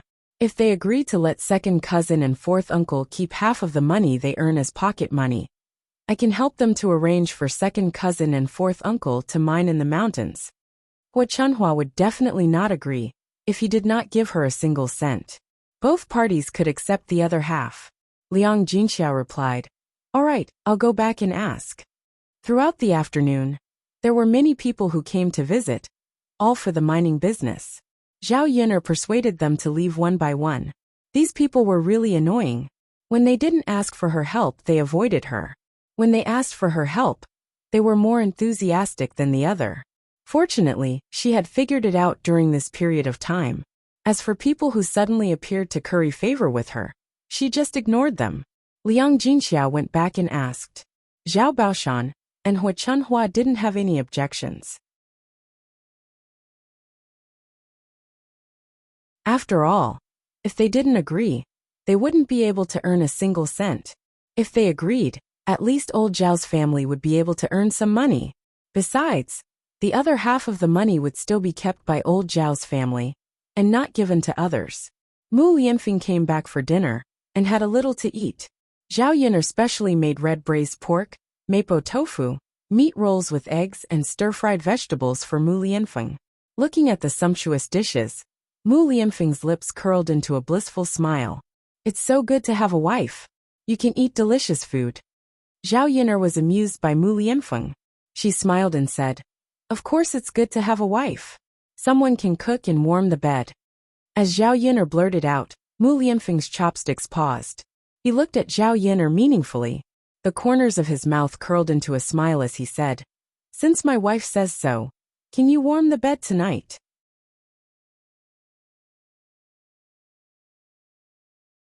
Chapter 492. It's not that cold anymore. Why do you still need someone to warm your bed? But I'm cold. Then I'll let Dowda cover it for you. How can Dowda be as warm as you? Who said that? A child's but has 3 fires. Dowda is definitely much warmer than me. When Zhao Yin'er said this, Mu Lianfeng didn't know whether to laugh or cry. If she wanted to reject him, then so be it. Why did she have to say so much? Looking at Zhao Yin'er's bright red face, Mu Lianfeng felt that Zhao Yin'er was unusually cute. Dowda was eating when he looked up and smiled at Mu Lianfeng. "Daddy, if you're cold, you can sleep in the middle. That way, Dowda and Mommy can warm you up." When Mu Lianfeng heard this, he felt that it was very good and readily agreed. "Haha, my son knows how to dote on his daddy." Then it's decided. Zhao Yin'er only felt that she was once again sold by this precious son of hers. "Mommy, Dowda is full. Can we get some meat to feed Xiao Mao now?" Dowda held the bowl and asked Zhao Yin'er. Zhao Yin'er nodded. "Go ahead." It had been a long time since she fed Xiao Mao meat. Xiao Mao had been working very hard during this period of time, so giving it some meat to eat was considered a reward. Aha! Dowda held the small bowl and excitedly went out. Seeing Dowda trotting out, Zhao Yin'er's heart melted. When Dowda left the room, only Zhao Yin, and Mu Lianfeng were left. The temperature in the air seemed to have risen quite a bit. "Yin'er." Mu Lianfeng stopped eating and muttered as he looked at Zhao Yin, with some affection. Before Zhao Yin'er could react, Mu Lianfeng kissed her on the cheek. Taking advantage of Dowda's absence, she stole a kiss like a thief. Zhao Yin'er took it out and wiped her face, wiping off a lot of oil stains. She took it to Mu Lianfeng with disgust, and said to Mu Lianfeng with a serious face, "Don't kiss me when I'm eating in the future. Look, it's so oily." Mu Lianfeng smiled helplessly. He only felt that this Zhao Yin'er was even cuter in his heart. Okay. I won't do it again." Mu Lianfeng replied. It was the first time he felt so despised. After lunch, Zhao Yuner told him about arranging for her father and a few others to go mining. Mu Lianfeng agreed. In addition, he also told Zhao Yuner that they needed a few women to cook in the mountains and asked if she could arrange for them. Such a large group of people had come over, and they were currently setting up camp in the open space at the foot of the mountain. Many of them were specially sent by the imperial court, and they needed to be taken care of. And these miners would also provide 3 meals. So with so many people eating, at least 4 to 5 women would be needed to cook. Of course, if the women were to come over to cook, they would also be paid. When Zhao Yuner heard this, she thought of her 4th aunt, Aunt Lu, and Aunt Lu's wives. So she said to Mu Lianfeng, then I'll arrange this. I know who to look for. Mu Lianfeng nodded. I originally asked Li Zheng to look for this matter. Tell him tomorrow that he doesn't need to help. Okay. Actually, this was a good job, and she could earn a good salary. Many women could be found in the village, and many of them would fight for it. Since she was asked to make the arrangements, she would privately arrange this good job for someone she was close to. Chapter 493. Mu Lianfeng wasn't around during this period of time, and there was no one to tutor Daodu. Now that he was back, Daodu was in high spirits, and he pestered Mu Lianfeng to explain to him. Mu Lianfeng couldn't refuse, so he could only smile and talk about his knowledge.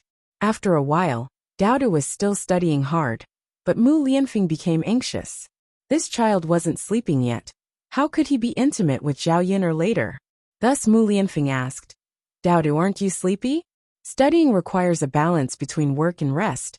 Why don't you sleep now? Daodu isn't sleepy. Father, are you sleepy? Mu Lianfeng shook his head. Father isn't sleepy either.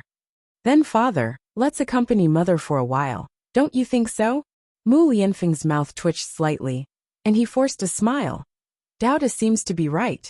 Then let's continue studying for a while. Yes, yes. Daodu nodded heavily. Mu Lianfeng was a little distracted. He originally thought that it was good for his son to accompany her, but now he felt that his son was getting in the way. There was only one room here, and Daodu couldn't do anything else. Mu Lianfeng thought for a while, and then said to Zhao Yuner, Yuner, why don't we build a new house? It's too small with only one room, and it's not convenient to live in. Don't you think so? Zhao Yuner smiled. Yes, I also want to build a house. When I have enough money, we can build one. You want me to wait for you to save enough money? I have some here. Why don't you use mine? We can live in a big house earlier, and Daodu can have his own room in the future. Also, you can build a big house and let your parents come and live with us. It's better to live together as a family. Mu Lianfeng had a point.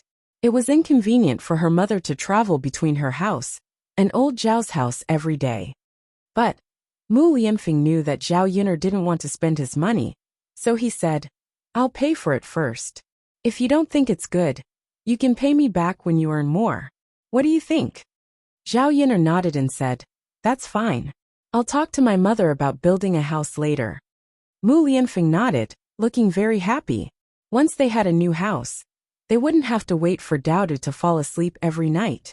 Zhao Yuner didn't know much about building a house. She had no idea how to build it, or how to find the right person. Liang Jinxiao definitely knew more about this than she did. Thinking about building a new house, Zhao Yuner was still a little excited. After all, this meant that their lives would get better and better. Her shabby straw hut would be extremely cold in winter, and it wouldn't last long. The next morning, Zhao Yuner left breakfast in the pot for Mu Lianfeng and Daodu. She specially made soy milk. Both of them had to replenish their nutrition. On the way to Yang City, Mulan kept yawning and had 2 dark circles under her eyes. Hence, she smiled and said to Mulan, Sister-in-law Mulan, it seems like I can't even give you fish bubbles in the future, lest you can't sleep well every night. Mulan blushed slightly when Zhao Yuner said that. She said shyly, Yuner, I didn't do that with Eru last night. What's wrong then? Why didn't you sleep well?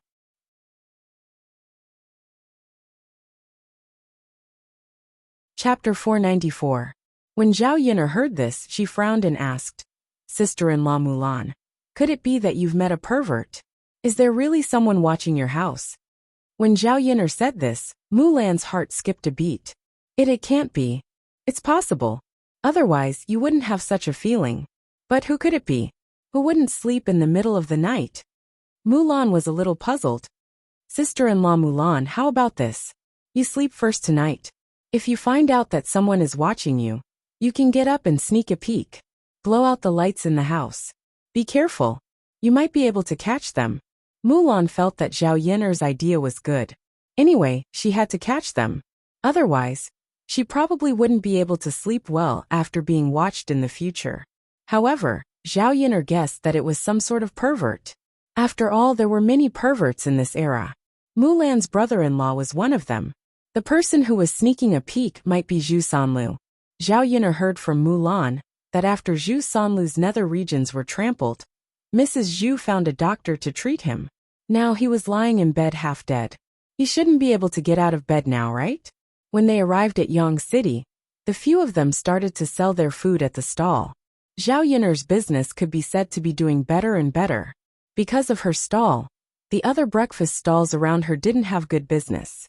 When Zhao Yin'er came over, the door of the small house that originally had tables and chairs was actually lifted.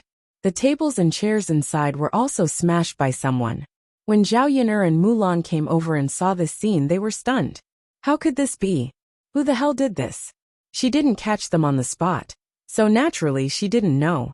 But these tables and chairs were all smashed. How could she continue to do business? Well, what's going on? Liang Jinxiao frowned and asked. Zhao Yin'er took a look inside. The things inside were not robbed or taken away. They were just damaged. The tables and chairs were missing arms and legs. It was obvious that someone deliberately damaged them. It didn't take much to figure out that only her competitors would do such a thing. It was probably because he saw that her business was too popular and affected other people's businesses. So he got jealous and smashed the tables and chairs in his house. Sigh. Mulan sighed. "Isn't this a little too wicked? We didn't do anything bad. Why are you treating us like this?" Zhao sighed and looked around carefully. Fortunately, only the tables and chairs were smashed. The pots and other things could still be used. Zhao Yin'er said to Mulan and Liang Jinxiao, "Let's make do with it for now. We'll ask someone to fix the tables and chairs for us later, and replace it with an iron door, so that people can't break it open. We probably can't let the customers sit down and eat today. There are too many people who are jealous. We can't be sure who it is. We didn't catch them, so it's hard to say." Mulan and Liang Jinxiao nodded. They could only do as Zhao Yin'er said. The ingredients for breakfast were all prepared. They couldn't not make breakfast today. The few of them tidied up and started to take care of the stall. Although the customers complained a little, they could understand. After all, it wasn't Zhao Yin'er and the others who wanted it to be like this. With things smashed, they felt worse than anyone else. Because there were no seats, in the end, there were still some things left.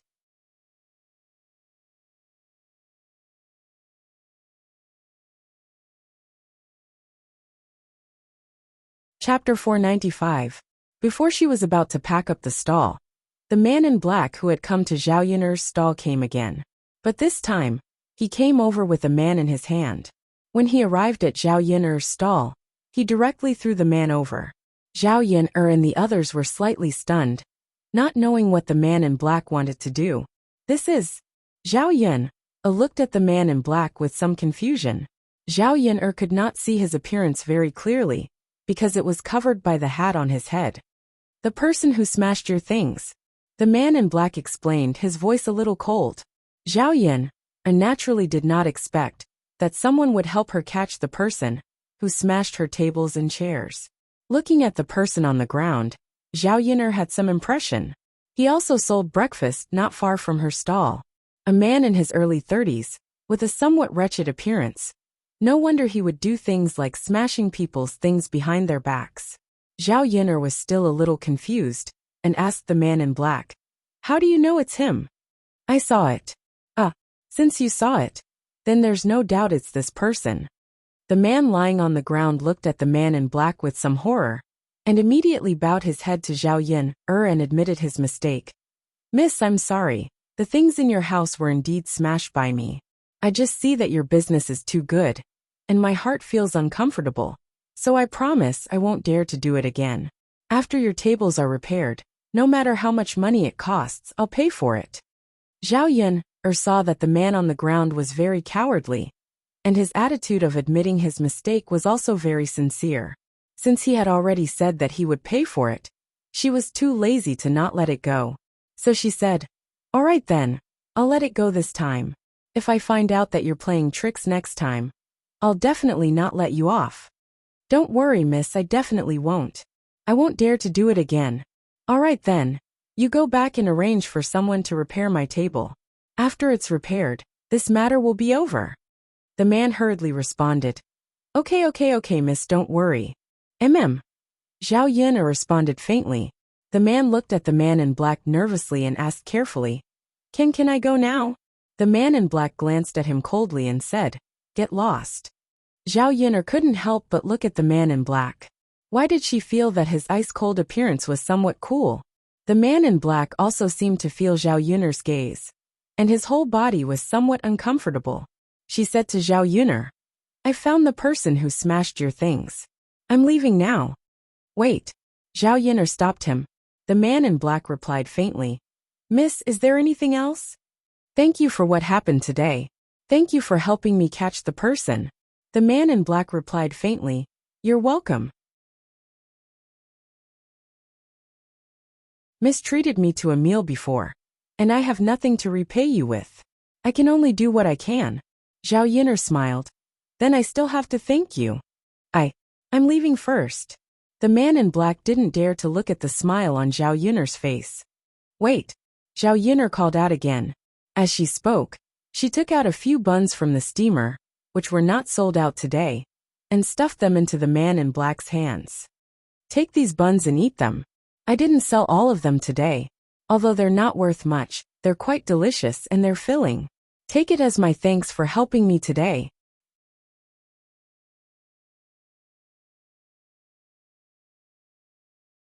Chapter 496. He didn't want it at first, but he couldn't resist the temptation of the steamed buns. In the end, he took a bite. "Thank you, Mississippi. You're welcome." The man in black took the steamed buns and left. Zhao Yun looked at the man's back. No matter how she looked at him, she felt that he wasn't simple. Just now when he caught the man, he was so handsome. He had extraordinary skills, and was skilled in martial arts. Zhao Yun was curious. How could such a person be so miserable? It was reasonable to say that with his skills, he should be able to earn money, right? Mulan also looked at the man in black and said to Zhao Yun, I didn't expect him to help us." Zhao Yun smiled. "Give a peach and return a plum. It's not a bad thing to help others." "Yun, you're right. Let's go. We can pack up and go home." "Okay." Zhao Yun asked Mulan to bring back some of the leftovers from selling breakfast. After selling breakfast for so long, the children at home didn't eat much. The steamed dumplings and steamed buns overflowed with a strong fragrance. When Zhao Yun arrived home, there was a woman guarding the door. Ma Xiaofeng's mother, Qian Chuanxiu, came over. Looking at her angry face, it was obvious that she was here to cause trouble. Sure enough, when Zhao Yun's carriage stopped in the yard, Qian Chuanxiu rushed up angrily. Zhao Yun wondered if it was because of Ma Xiaofeng's 24 copper coins.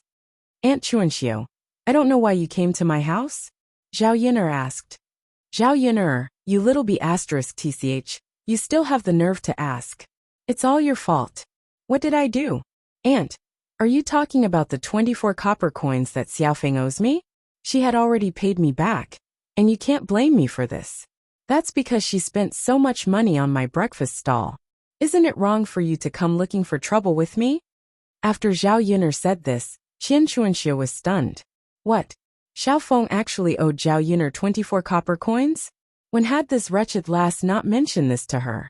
And when did he return it? Where did the money come from? Qian Chuanxiu suddenly remembered that her daughter had been selling vegetables in Yang City all day. Could it be that she had taken the money from her earnings? Thinking of this, Qian Chuanxiu became even angrier. That damned girl actually learned to do this kind of thing. She would definitely beat her to death later. I'm not talking about that. If it's not about that, then why did Auntie come here? Zhao Yun'er frowned again. She couldn't figure it out. Zhao Yun'er, why are you so vicious at such a young age? It's already not easy for me, a widow, to raise 2 children. It wasn't easy for Li Zheng to sympathize with me. Yesterday, he recommended me to cook for the miners. Today, he suddenly said that he couldn't do it anymore. Master Shitzi arranged for you to recommend someone. I'm almost out of rice at home. Don't you think that you're deliberately forcing me to my death? Qian Chuanxiu cried loudly, and immediately attracted the attention of others. Many villagers who wanted to join in the fun gathered around. When they heard Qian Chuanxiu's words, they began to sympathize with her. It's not easy for Aunt Qian. Her family doesn't have any fields, and she still has to raise 2 children. It's not easy for her to come across an opportunity to earn money. It's good to let her go. Sigh, didn't Lord Li Zheng think of her? Who doesn't have difficulties in the village? Her family's life is the most difficult in our village.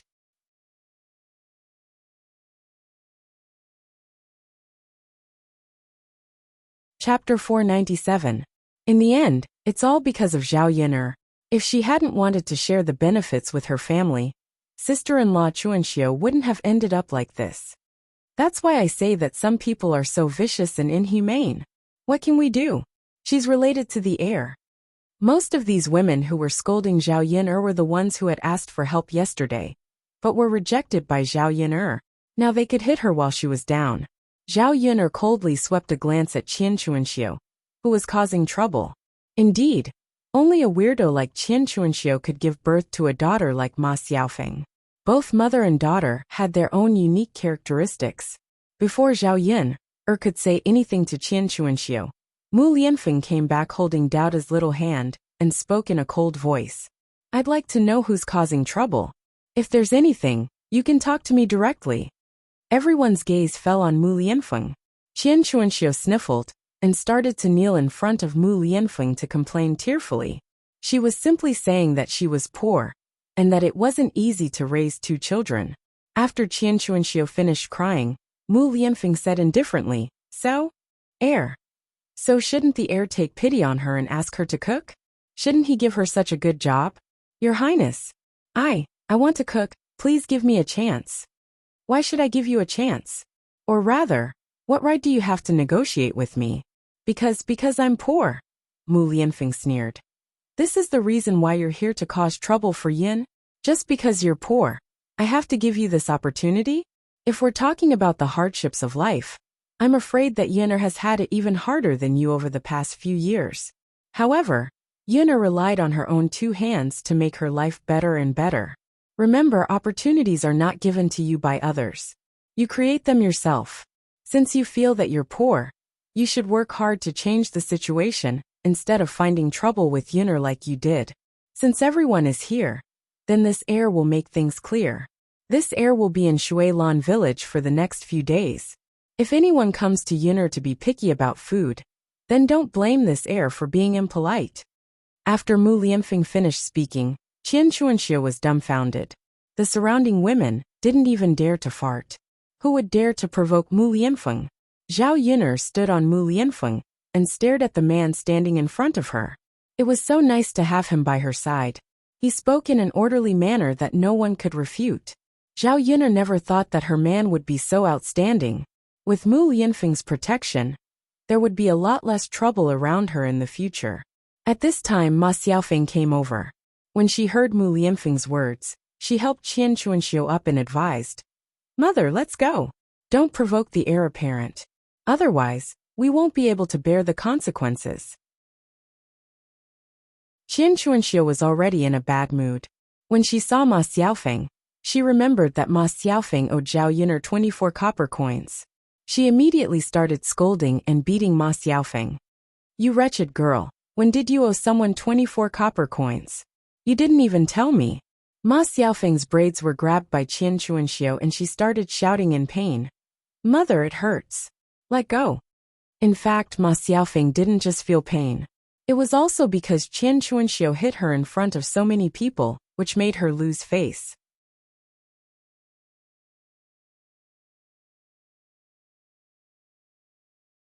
Chapter 498. As Qian Chuanxiu spoke, she slapped Ma Xiaofeng's face. Ma Xiaofeng cried out in pain. "Mother, don't hit me anymore. It hurts. Sister Xiaohong lent me this money to repay my debt." "Then, don't you owe Xiaohong that girl money now? You wretched girl. You actually spent 24 copper coins. See if I don't beat you to death."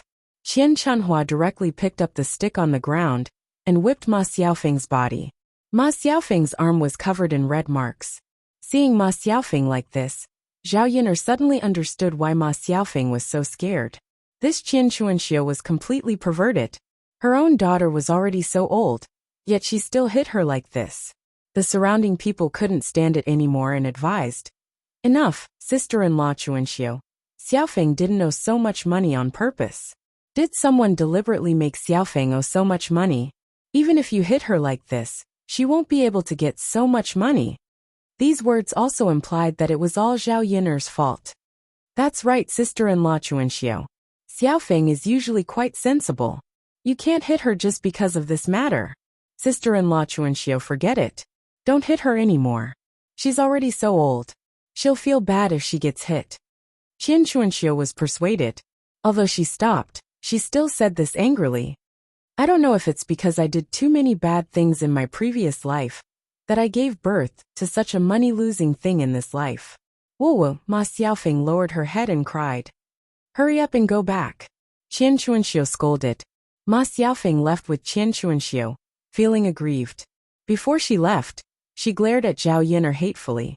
The noisy scene in front of the door began to calm down again. Zhao Yin'er breathed a sigh of relief.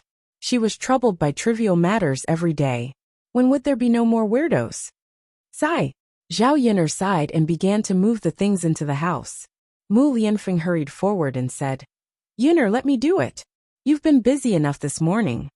Zhao Yin'er glanced at the tall man. Was he feeling sorry for her? "All right, you do it." Yeah. Mu Lianfeng neatly unloaded the things from the car. He didn't expect him to be so good at such menial work. "Yin'er, I wasn't by your side in the past, and I made you suffer. With me around in the future, I will never let anyone bully you." Mu Lianfeng seemed to be making a promise to both Zhao Yin'er and himself. And Zhao Yin'er responded. In fact, he didn't need to say these things. She already knew in her heart. Zhao Yin'er rested for a while before preparing to cook. Mu Lianfeng also followed in. "Yin'er, can you teach me how to cook?" Zhao Yin'er thought she heard wrong. What did this guy say? Teach him how to cook. You want to learn how to cook? Yes. Mu Lianfeng nodded heavily and said, "Yin'er, when I learn how to cook, I can cook for you. Now that I know how to make a fire, it won't take long to learn how to cook. When the time comes, you can rest and I'll do all the cooking," Mu Lianfeng said as he looked at Zhao Yin'er with eyes full of tenderness. Zhao Yin'er couldn't describe her feelings at this moment. For a man of Mu Lianfeng's status, it was good enough that he wasn't served by others, but he was actually serving others for her.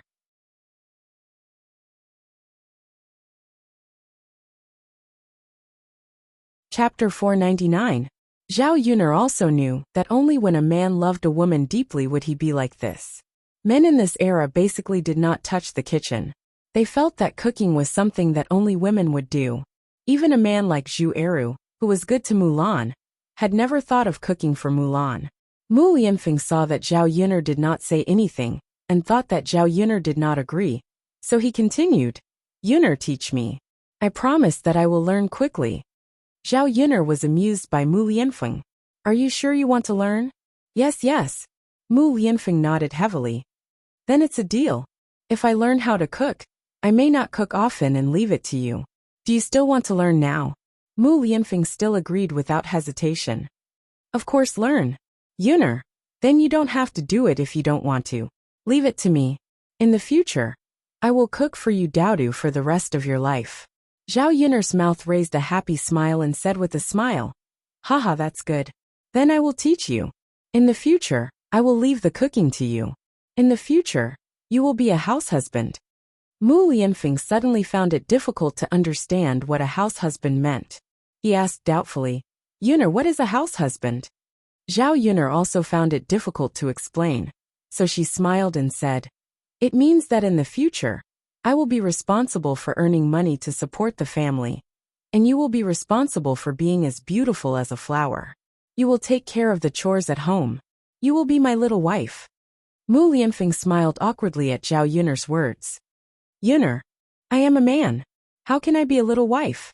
A little wife does not refer to a woman, but to a woman who plays the role of a woman in the family. Okay then. But you can't let others know about this. Only we can know. Haha, Zhao Yuner was in a good mood. She didn't know how her relationship with Mu Lianfeng had suddenly become so close. He could actually joke around so casually. In the kitchen, Zhao Yuner began to teach Mu Lianfeng how to cook. Mu Lianfeng also learned quickly. After Zhao Yuner demonstrated a few times, he also sat up. Perhaps it was because Mu Lianfeng had been practicing martial arts for a long time. But he was better at cutting vegetables than Zhao Yuner. His knife skills were simply extraordinary. The meal was cooked under the joint efforts of the two people, and they ate it with incomparable sweetness. After lunch, Mu Lianfeng went to the foot of the mountain again. Yuner, I might not be able to come back for dinner tonight. There are a lot of things I have to deal with over there. Zhao Yuner nodded and said, it's okay. Go ahead and do your work. I will bring you dinner. Isn't that too troublesome? It's not troublesome. Okay then. Yuner, I will wait for your dinner. Zhao Yuner smiled and nodded. Okay. In the afternoon, Liang Jinxiao came to help. Zhao Yuner told her about arranging for her fourth aunt, and Aunt Lu, to help cook. Liang Jinxiao felt that this was a good thing. If she didn't help Zhao Yuner take care of the stall, she also wanted to go. Mother, I want to build a house. In the future, you and father can move out and live there. When she heard Zhao Yuner say that she wanted to build a house, Liang Jinxiao knew that such a day would come, but she didn't expect it to be so early.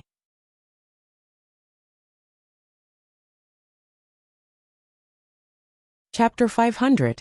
In terms of money, Zhao Yuner was not worried. No matter how expensive it would not exceed 100 taels of silver. Mu Lianfeng directly gave her 200 taels of silver this time. In addition to building a house, it was also enough for her to buy some furniture. Mother, it's fine. Let's build a brick house. This time, let's build a bigger house. Everyone in our family will have a room to live in. Moreover, Tianan and Tianfu will grow up, get married and have children. If we don't build a bigger house, it won't be enough for them to live in. It's best if we can build a dozen rooms and make it into a big courtyard. Yuner, you're really thinking far ahead. If we build such a big brick house, it probably won't be enough without 40 to 50 taels of silver. Mother, you don't have to worry about the money. I have enough here. That's good. Then I'll go back and talk to your father. When we build a big house, we have to buy the foundation first. Zhao Yuner nodded in agreement. She did not know much about building a house, so she could only leave it to her parents. However, Zhao Yuner knew that with her parents around, these things could be done well. Although Zhao Wenhua's personality was a little weak, she was good at doing things. Okay. After preparing breakfast and other things, Zhao Yuner first went to Auntie Lu and told her. The cooking work had to be done tomorrow. These few days, the workers were eating the food sent by the villagers. Auntie Lu was very grateful to Zhao Yuner for thinking about her. Her family could not do without a woman to take care of it, so she arranged for a daughter-in-law to stay behind. She was going to go with another daughter-in-law. The daughter-in-law was Lu Shan's wife, Madame Zhou. The reason why Madame Zhou stayed behind was to let Madame Zhou cook. On the other hand, Madame Zhou was pregnant again. It was only slightly more than a month, so her belly did not show. The villagers were poor. Even if a woman was pregnant, it was not that precious. It was not to the extent of not working and lying in bed. On the contrary, most pregnant women would work until a few days before giving birth. It was definitely easier to arrange for Madame Zhou to cook 3 meals at home than for hundreds of people. Speaking of Madame Zhou's pregnancy, Auntie Lu sighed and said, I just don't know if my eldest daughter-in-law is pregnant with a daughter. What if it's a daughter again? I haven't had a grandson yet. Zhao Yuner sighed in her heart. This Auntie Lu really had a soft spot for her grandson. It seemed that if her two daughters-in-law didn't give birth to a boy, she would always be brooding. Zhao Yin'er smiled and comforted her. This baby will definitely be a boy. Really? Yin'er, how did you know? Auntie Lu, don't worry. What will come will come. Your family is so nice. There will be a boy. Hearing Zhao Yin'er's words, Auntie Lu was in a good mood. She laughed and said, Yin'er girl, you really know how to talk. If it's a boy, I'll definitely treat you to a meal. Zhao Yin'er laughed twice. In fact, she did not understand why the ancient people were so keen on having a boy. They probably did not know how much pressure a boy in the 21st century had on his family. Getting married, buying a house, they were just pursuing a child to carry on the family line. But there were so many people. If you didn't give birth, there would be other people to give birth to. There would not be a time when they would perish. On her way back from Auntie Lu's place, Zhao Yin'er thought that she was still short of 2 people. Who should she arrange? Who were the good people in this village?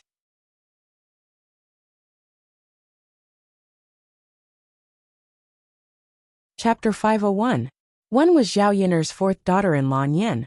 Zhao Yin'er didn't care about what happened last time. In fact, Nian was a good person. After that, she felt sorry for Zhao Yin'er, so she came over to make trouble. From time to time, she would send some vegetables over. She didn't send expensive things, but after all, they were friends. In addition, Nian was a simple-minded person. She wasn't calculative, and was very hardworking. It was more practical to assign someone like her to work. There were also 2 other women in the village. They didn't gossip before. Although they were a little dull, they were more diligent in their work. It was said that they were good at cooking.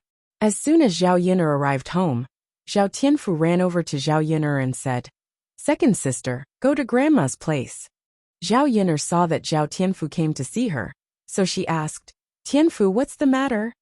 Sister, that matchmaker is here again. Zhao Tianfu whispered. They are now discussing eldest sister's marriage. You should go and listen. Zhao Yin'er smiled. It turned out that her brother wanted her to go and join in the fun.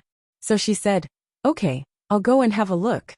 She wanted to know how Zhao Pinger's marriage was going to be, and what kind of husband matchmaker Gao had found.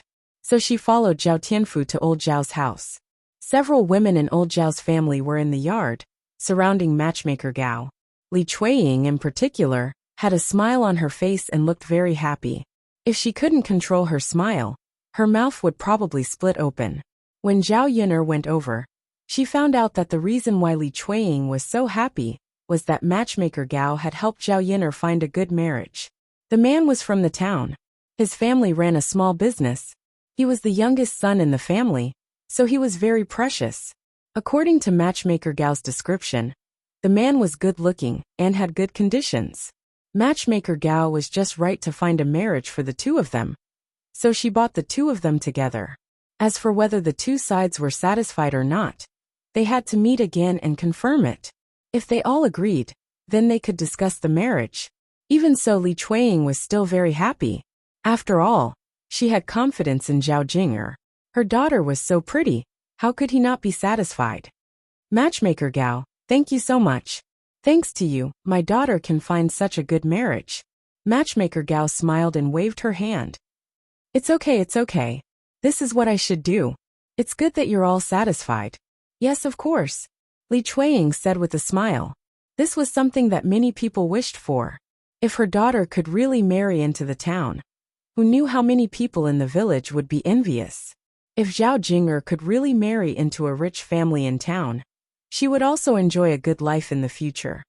Matchmaker Gao, what about my Pinger? What do you think? Do you have a place for my family? At the mention of Zhao Ping, matchmaker Gao chuckled and said, She's settled, she's settled. Liang Jinxiao was a little excited. Really? Of course it's true. Why are we still talking about you? Liang Jinxiao was usually calm, but today he was excited. After all, his eldest daughter's marriage was what worried him the most.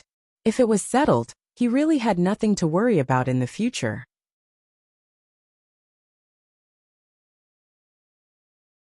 Chapter 502. Matchmaker Gao said, This family lives in Changshu village, but they are indeed a little poor. I have to explain this to you clearly. I can't cheat you. Liang Jinxiao nodded. He felt that since matchmaker Gao had said this to him, it meant that she was quite honest.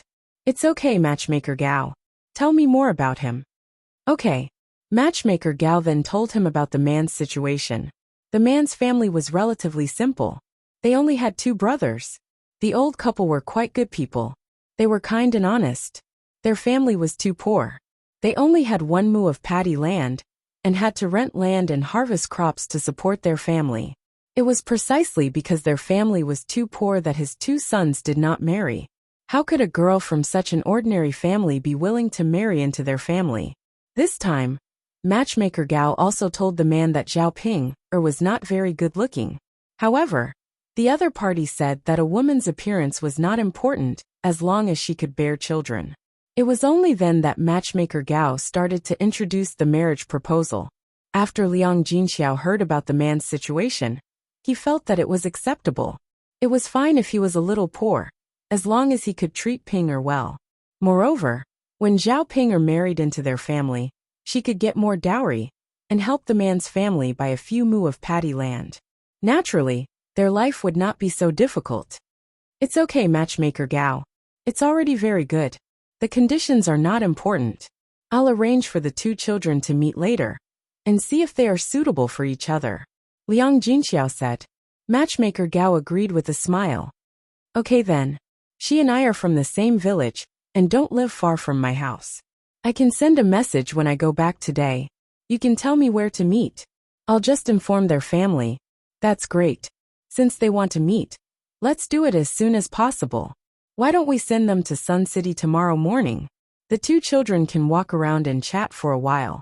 If they come to my house, and we adults gather together, it won't be easy for them to chat. Matchmaker Gao nodded with a smile and said, Okay. I'll go back and tell their family. It's good to meet as soon as possible. If this one isn't suitable, I can help you arrange something else. Liang Jinxiao felt that matchmaker Gao's words made sense.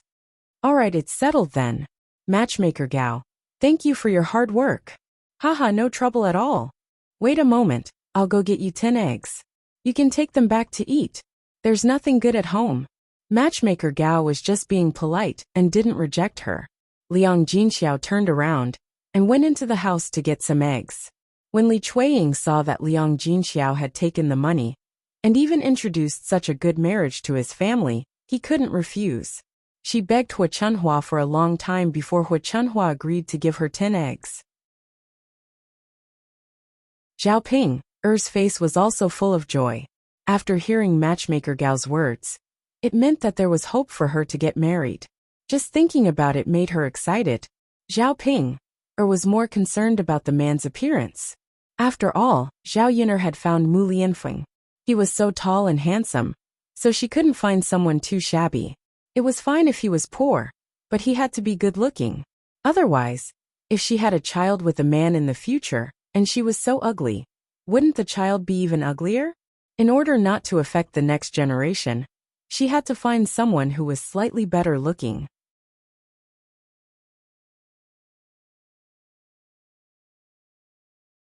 Chapter 503. She looked at Zhao Ping's shy, girlish demeanor. Matchmaker Gao had been a matchmaker for so many years. How could she not know what girls were thinking? Many girls cared more about the man's appearance. Hence, she smiled and replied, Don't worry, Mississippi. I've seen him before. He's good-looking. He's fair and clean. And he's a handsome young man.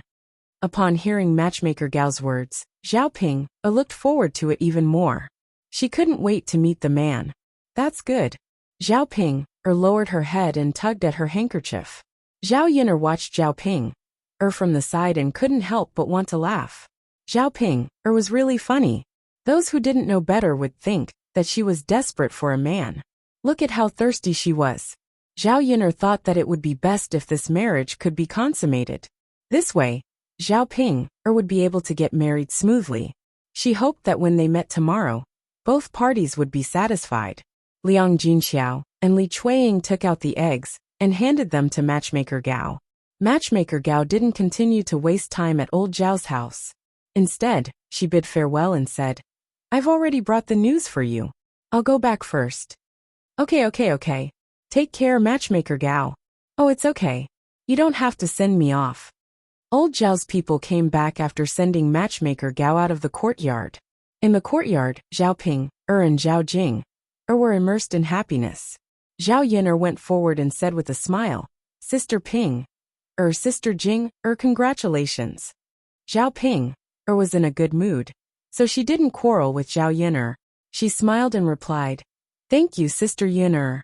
Zhao Jing said, Sister Yin, thank you for your blessings. You're welcome. This is a happy occasion. I'm happy for you too. Yes. Zhao Xinhui, who was sitting in the courtyard, was not as happy. She didn't expect that an ugly monster like Zhao Ping would have a chance to get married. And Zhao Jinger had found a good family. She, on the other hand, was not young anymore. But her marriage was not settled at all. It would be a lie to say that he wasn't anxious.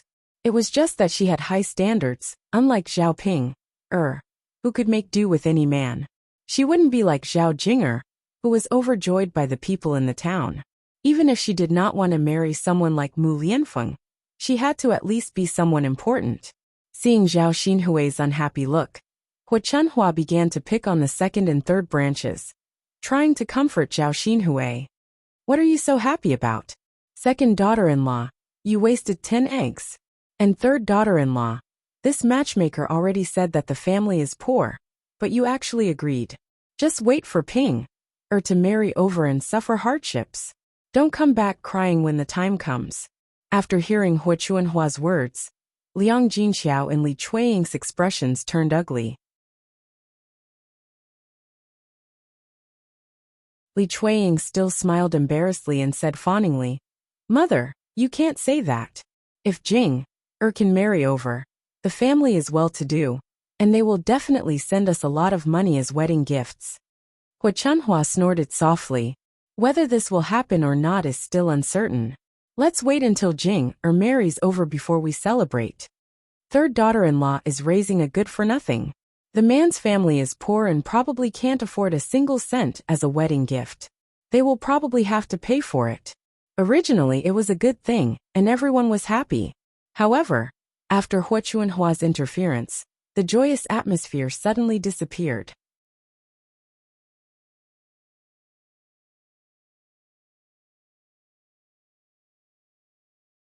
Chapter 504. Zhao Ping and Zhao Jing were so angry at Hua Chunhua that they went back to their own rooms. Liang Jinxiao couldn't say anything to Hua Chunhua. She could say whatever she wanted, as long as she was satisfied with him. Zhao Yun followed them into the room of the third branch. Mother, don't take grandmother's words to heart. She just can't bear to see others doing well. She's probably upset because Auntie can't get married. Hearing Zhao Yin's words, Zhao Pinger agreed. That's right, that must be it.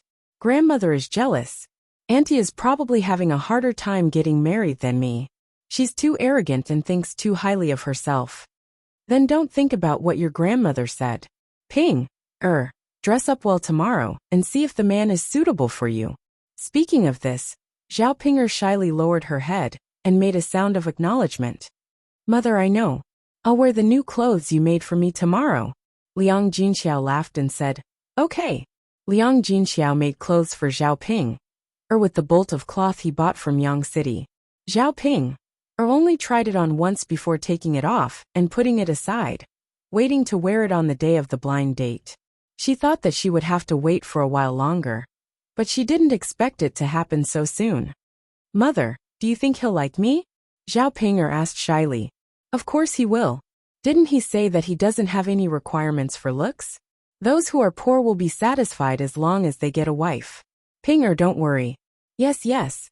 Looking at Zhao Pinger's eager expression, Zhao Yin'er couldn't help but laugh. What are you laughing at? Zhao Pinger asked, thinking that Zhao Yin'er was laughing at her. Zhao Yin'er hurriedly said, Sister Pinger, I'm just happy for you.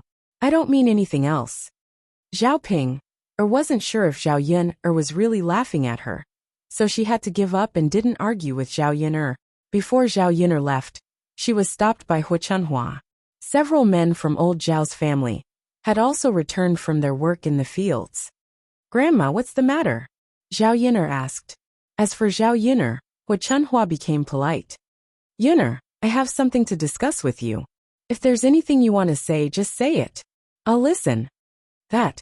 Yuner, since you arranged for your fourth uncle to mine, and your fourth aunt to cook, there are still people in old Zhao's family.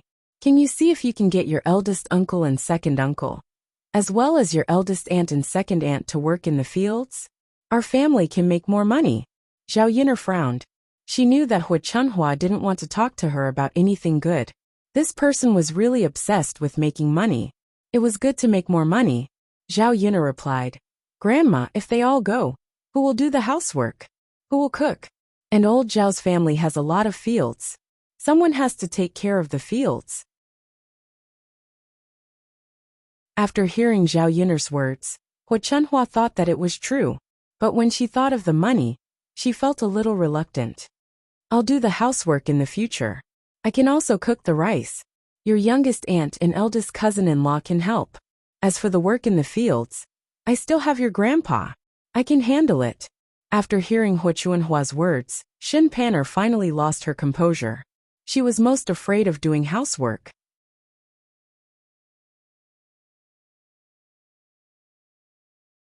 Chapter 505. She didn't know how to cook either. She had never learned to cook, and she couldn't stand the greasy feeling in the kitchen, so it was really difficult for her to do housework. However, she couldn't say no. She could only persuade Hu Chunhua not to let all the women in the family work at the mine.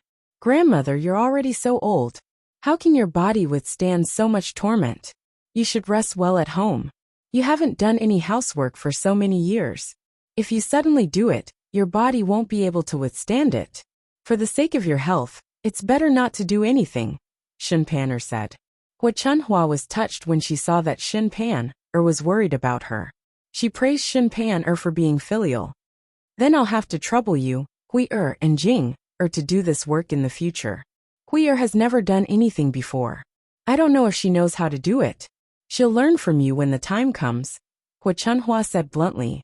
Xin Pan'er's mouth twitched. She wanted to die. She only felt that she had dug a hole, and was jumping into it. Zhao Xinhui pouted and said, No, I won't do it. Let Pan'er and the others do it. Xin Pan'er was stunned. Throw it to her.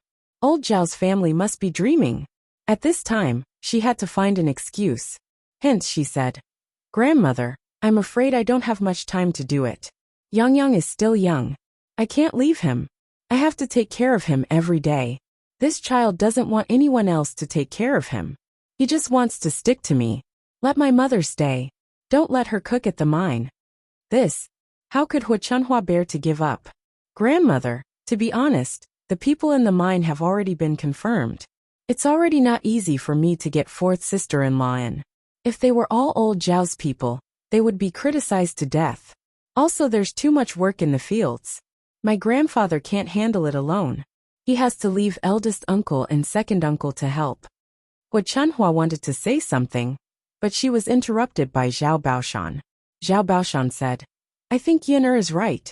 Not everyone in the family can go to the mines, and the harvest from the fields is still needed.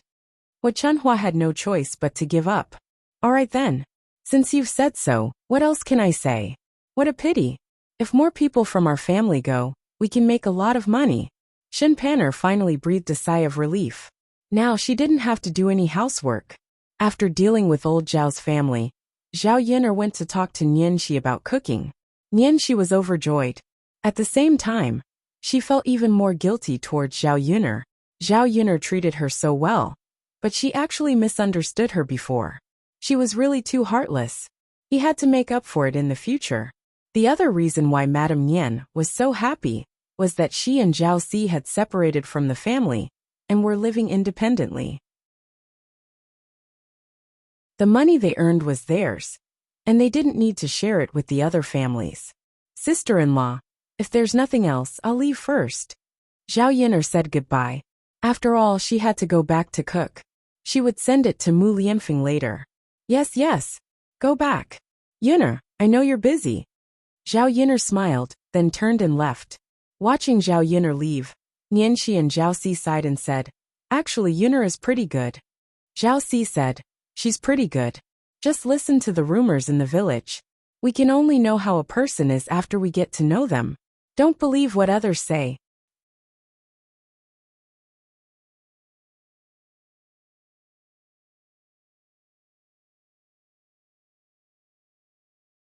Chapter 506.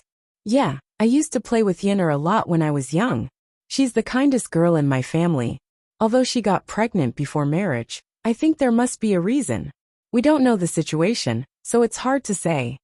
Speaking of this, Nian, she asked curiously, father of the child, whose child do you think Yinner is pregnant with?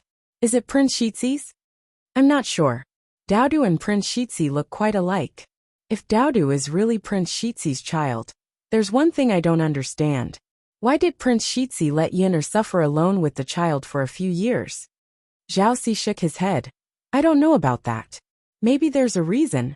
We don't know what exactly it is, so we can't guess. Nianxi sighed. I just hope this child is really Prince Shizi's. If that's the case, Yinner is really lucky. Okay. It didn't take long for Zhao Yinner to finish cooking. She made a dish of steamed fish head with diced hot red peppers. She bought the fish head from Yang City and brought it back. Mulan asked for the fish body and the fish bubbles. Zhao Yin'er and Mulan saw an old man guarding a stall for a long time. He didn't have much business, so they went over to take care of him, and bought one. People in this era probably didn't eat steamed fish head with diced hot red peppers in this way. In ancient times, people in the countryside didn't pay much attention to cooking. Basically, they only put some oil and salt. There wasn't much seasoning at all. She had stayed in Prince Shizi's mansion for a few days. They were quite well behaved when cooking. They didn't put much seasoning. The fish was basically braised, steamed, or stewed. This steamed fish head with diced hot red peppers was perfect for Mu Lianfeng to try. Zhao Yin'er made a bowl of meat soup, and a bowl of stir-fried shredded potatoes. She ate a little with Daodu at home, then walked to the foot of the mountain with the lunchbox. Zhao Yin'er didn't have time to see what had changed at the foot of the mountain. This was her first time here. There was a large open space at the foot of the mountain. The branches were all cut down, and many tents were set up. Among these tents, there was one that was the most luxurious. Zhao Yin'er didn't have to think about it. That must be where Mu Lianfeng was staying. At this time, there were quite a few people moving about. They gathered together, piled up torches, set up pots, and cooked their own food. Zhao Yin'er walked to the front of Mu Lianfeng's tent and called out. After confirming that it was Mu Lianfeng, she walked in. Mu Lianfeng was writing and drawing on a piece of paper. He only put down his pen when Zhao Yin'er came over. Are you hungry? Zhao Yin'er asked. Mu Lianfeng stretched his nose and sniffed. He smiled and said, Actually, I wasn't hungry. But after smelling your food, I'm hungry. Zhao Yin'er's lips curled into a smile. Since you're hungry, then eat. I made a few dishes for you. Eat them while they're hot. Mu Lianfeng nodded. Okay. He couldn't wait to open the lunchbox. When he saw the dishes inside, the smile on his face deepened. Yin'er, you're so good to me. These dishes look delicious. Try the fish head. How does it taste? Mu Lianfeng nodded. Okay. As he spoke, he picked up his chopsticks and took a bite. He praised.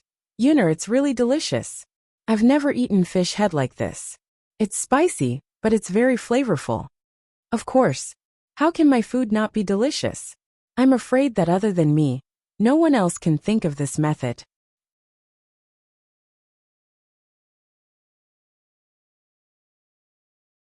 Chapter 507. Mu Lianfeng sighed in his heart. There were so many women in the world, but there were very few who were as special as Zhao Yin'er. Hurry up and eat, Zhao Yin'er said with a smile. Okay. Zhao Yin'er brought a lot of rice over, and Mu Lianfeng finished it all together with the food. Looking at Mu Lianfeng's appetite, Zhao Yin'er didn't know what to say. She could only be glad that she could earn some money now, otherwise, she wouldn't be able to support Mu Lianfeng. After Mu Lianfeng was full, he elegantly wiped his mouth, and looked like he hadn't had enough. Yin'er, it's so delicious. Aren't you afraid that you'll get fat from eating like this? Will I get fat from eating? If you continue eating like this, why won't you? Yin'er, then you're afraid that I'll get fat. Of course, you won't look good if you get fat. Then Yin'er, do you mind that I'm not good looking? Zhao Yin'er thought for a moment and said honestly. It's impossible to say that I don't mind. How many women don't like handsome men? As Zhao Yin'er said this, she couldn't help but lift Mu Lianfeng's chin with her hand. She stared at Mu Lianfeng's face, and then clicked her tongue in admiration. What's more, this face is so handsome. In the 21st century, it's simply enough to charm thousands of girls. I think he's more handsome than Liang Chaowei and Takeshi Kaneshiro. Zhao Yin'er's teasing trick was used to playing with the fresh meat in the office, and she accidentally used it on Mu Lianfeng again. In Mu Lianfeng's eyes, it was Zhao Yin'er who was teasing him. Therefore, he pulled Zhao Yin'er over, and Zhao Yin'er fell into Mu Lianfeng's arms. Mu Lianfeng sat on the chair, and Zhao Yin'er naturally sat on Mu Lianfeng's lap. Mu Lianfeng's sudden movement made Zhao Yin'er cry out in surprise. Zhao Yin'er, don't let the people outside hear us. Only then did Zhao Yin'er lower her voice. Mu Lianfeng came over and hugged Zhao Yin'er tightly. Just as he was about to kiss Zhao Yin'er, a man suddenly entered the tent. Master, I'm here, Mo Yin said. As soon as he entered the room, he was shocked by the scene in the room. He probably hasn't seen it before. His master actually had such a flirtatious side, flirting with women like this? Originally, he thought that Mu Lianfeng was an ignorant person. Even if he liked women, he wouldn't do anything to them. However, this somewhat overturned his thoughts. It was completely different from the aloof image he had imagined. Then he looked at the girl in his master's arms. Wasn't this girl? When Mo Yin saw Zhao Yin'er, she was slightly surprised. Before Mo Yin could think of anything, Mu Lianfeng's cold voice rang out. Don't you know how to tell me before you come in? Master, I was wrong. I thought you were the only one inside. I just got here, so I was a little excited. Mo Yin tried to explain. Unfortunately, her explanation didn't seem to have much effect.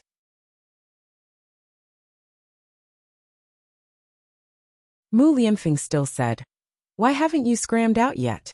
Mo Yin clamped her butt and said in a hurry, Master, I'll scram right now.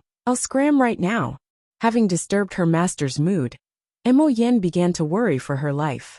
After Mo Yin left, Zhao Yin'er was still rather embarrassed. She struggled out of Mu Lianfeng's embrace. When did you become so indecent? Because Mo Yin had seen this embarrassing scene, Zhao Yin'er's face became as red as a monkey's butt.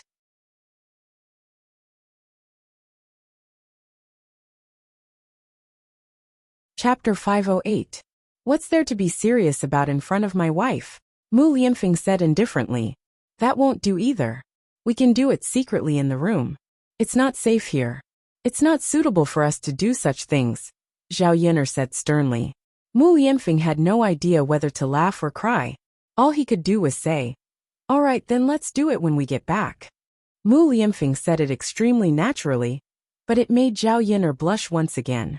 What was this guy saying? You're done eating, so I'll be going back first. Do you still need to work for a while? Zhao Yin'er said as she cleared away the dishes. I do need to work for a while, but Yin'er, can you stay with me for a while? Mu Lianfeng was rather reluctant to part with Zhao Yin'er like this. Time with the two of them was just too precious to him. Daodu is still at home. I'll be worried if he's alone, Zhao Yin'er said. Although Xiao He and Xiao Mao were with him, and Zhao Yin'er had told Daodu not to go out, it was still not safe for a child to be alone at home. Only when he heard Zhao Yin'er's words did Mu Lianfeng give up on persuading Zhao Yin'er to stay.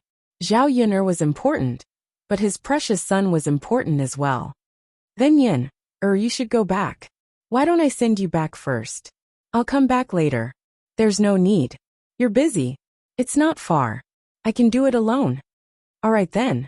Yin'er, slow down. Don't worry. I'm more familiar with this place than you. With that, Zhao Yin'er left the tent with the lunchbox. Mo Yin waited outside nervously. She was afraid that Mu Lianfeng would call her in and settle the score with her.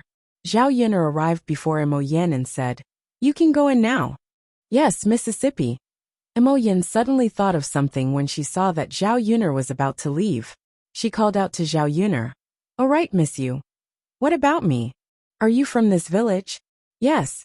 Zhao Yin'er nodded. What's wrong? Mu Lianfeng pondered for a moment and waved his hand. Nothing. Then I'll leave first. All right, take care, Mississippi. Mo Yin hesitated for a moment before entering the tent. He was worried that Mu Lianfeng would torture him in some strange way. As expected, Mu Lianfeng said after Mo Yin entered, "You better dig out your eyes." Mo Yin was shocked. Her master didn't have to be so cruel, did she? "Master, I didn't see anything." "Nothing?" "Yes, master, I didn't see anything. Please let me go." Mu Lianfeng could not help but chuckle when he saw how terrified Mo Yin was. She really was a good-for-nothing. "All right, then I won't dig out your eyes. But if you do this again, I'm not sure if I'll let you go." "Master, don't worry. I definitely won't do it again." "All right," Mu Lianfeng replied indifferently. "All right." Mo Yin suddenly thought of something. After a moment of hesitation, she decided to tell Mu Lianfeng. "Master, do you remember 3 years ago? What happened 3 years ago?" "Master, 3 years ago, when you came to Shuelon village to investigate the mines, you were drugged by a beauty sent by the Prime Minister. At that time, I found a girl in the village to deal with you." Mo Yin began to talk about what happened 3 years ago. Mu Lianfeng frowned when he heard that. Something from 3 years ago. He still had some recollection of it, but he really did not know who the girl was, nor did he know where Mo Yin had found her.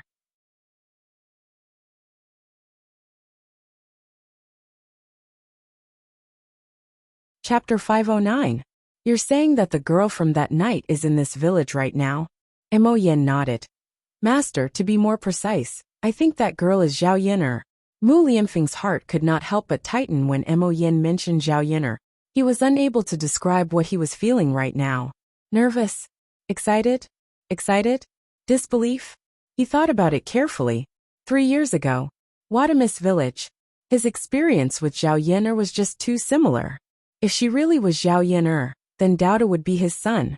Although he had already regarded Daodu as his own son, the feeling in his heart was still somewhat different from knowing that Daodu was his biological son. "Are you sure?" "Master, this is just my guess. I'll have to ask Li Zheng whether it's true or not," Mo Yin said honestly. 3 years ago, I paid him 200 taels of silver to arrange for a girl to come here. He knew that we were from the imperial court and possessed extraordinary statuses, so he didn't dare to refuse. He found a girl overnight. However, Mu Lianfeng was certain that the girl from that night was Zhao Yin'er. "There's no need to ask. It's her." "Master!" Mo Yin suddenly became rather excited. If it really was Zhao Yin'er, then wouldn't Master really have a son? If the old madam knew about this, wouldn't she be overjoyed? As Mu Lianfeng was excited, he also sighed at the wonders of fate. As it turned out, he and Zhao Yin'er had already been fated 3 years ago. Zhao Yin'er made her way home. It was already dark, so she could only use the moonlight and her familiarity with the terrain to find her way home. When she passed by a large tree, she saw 2 figures huddled together in the distance. Zhao Yin'er walked closer to take a look. It was actually her second uncle and Qian Chuanxiu. Since when were the 2 of them together?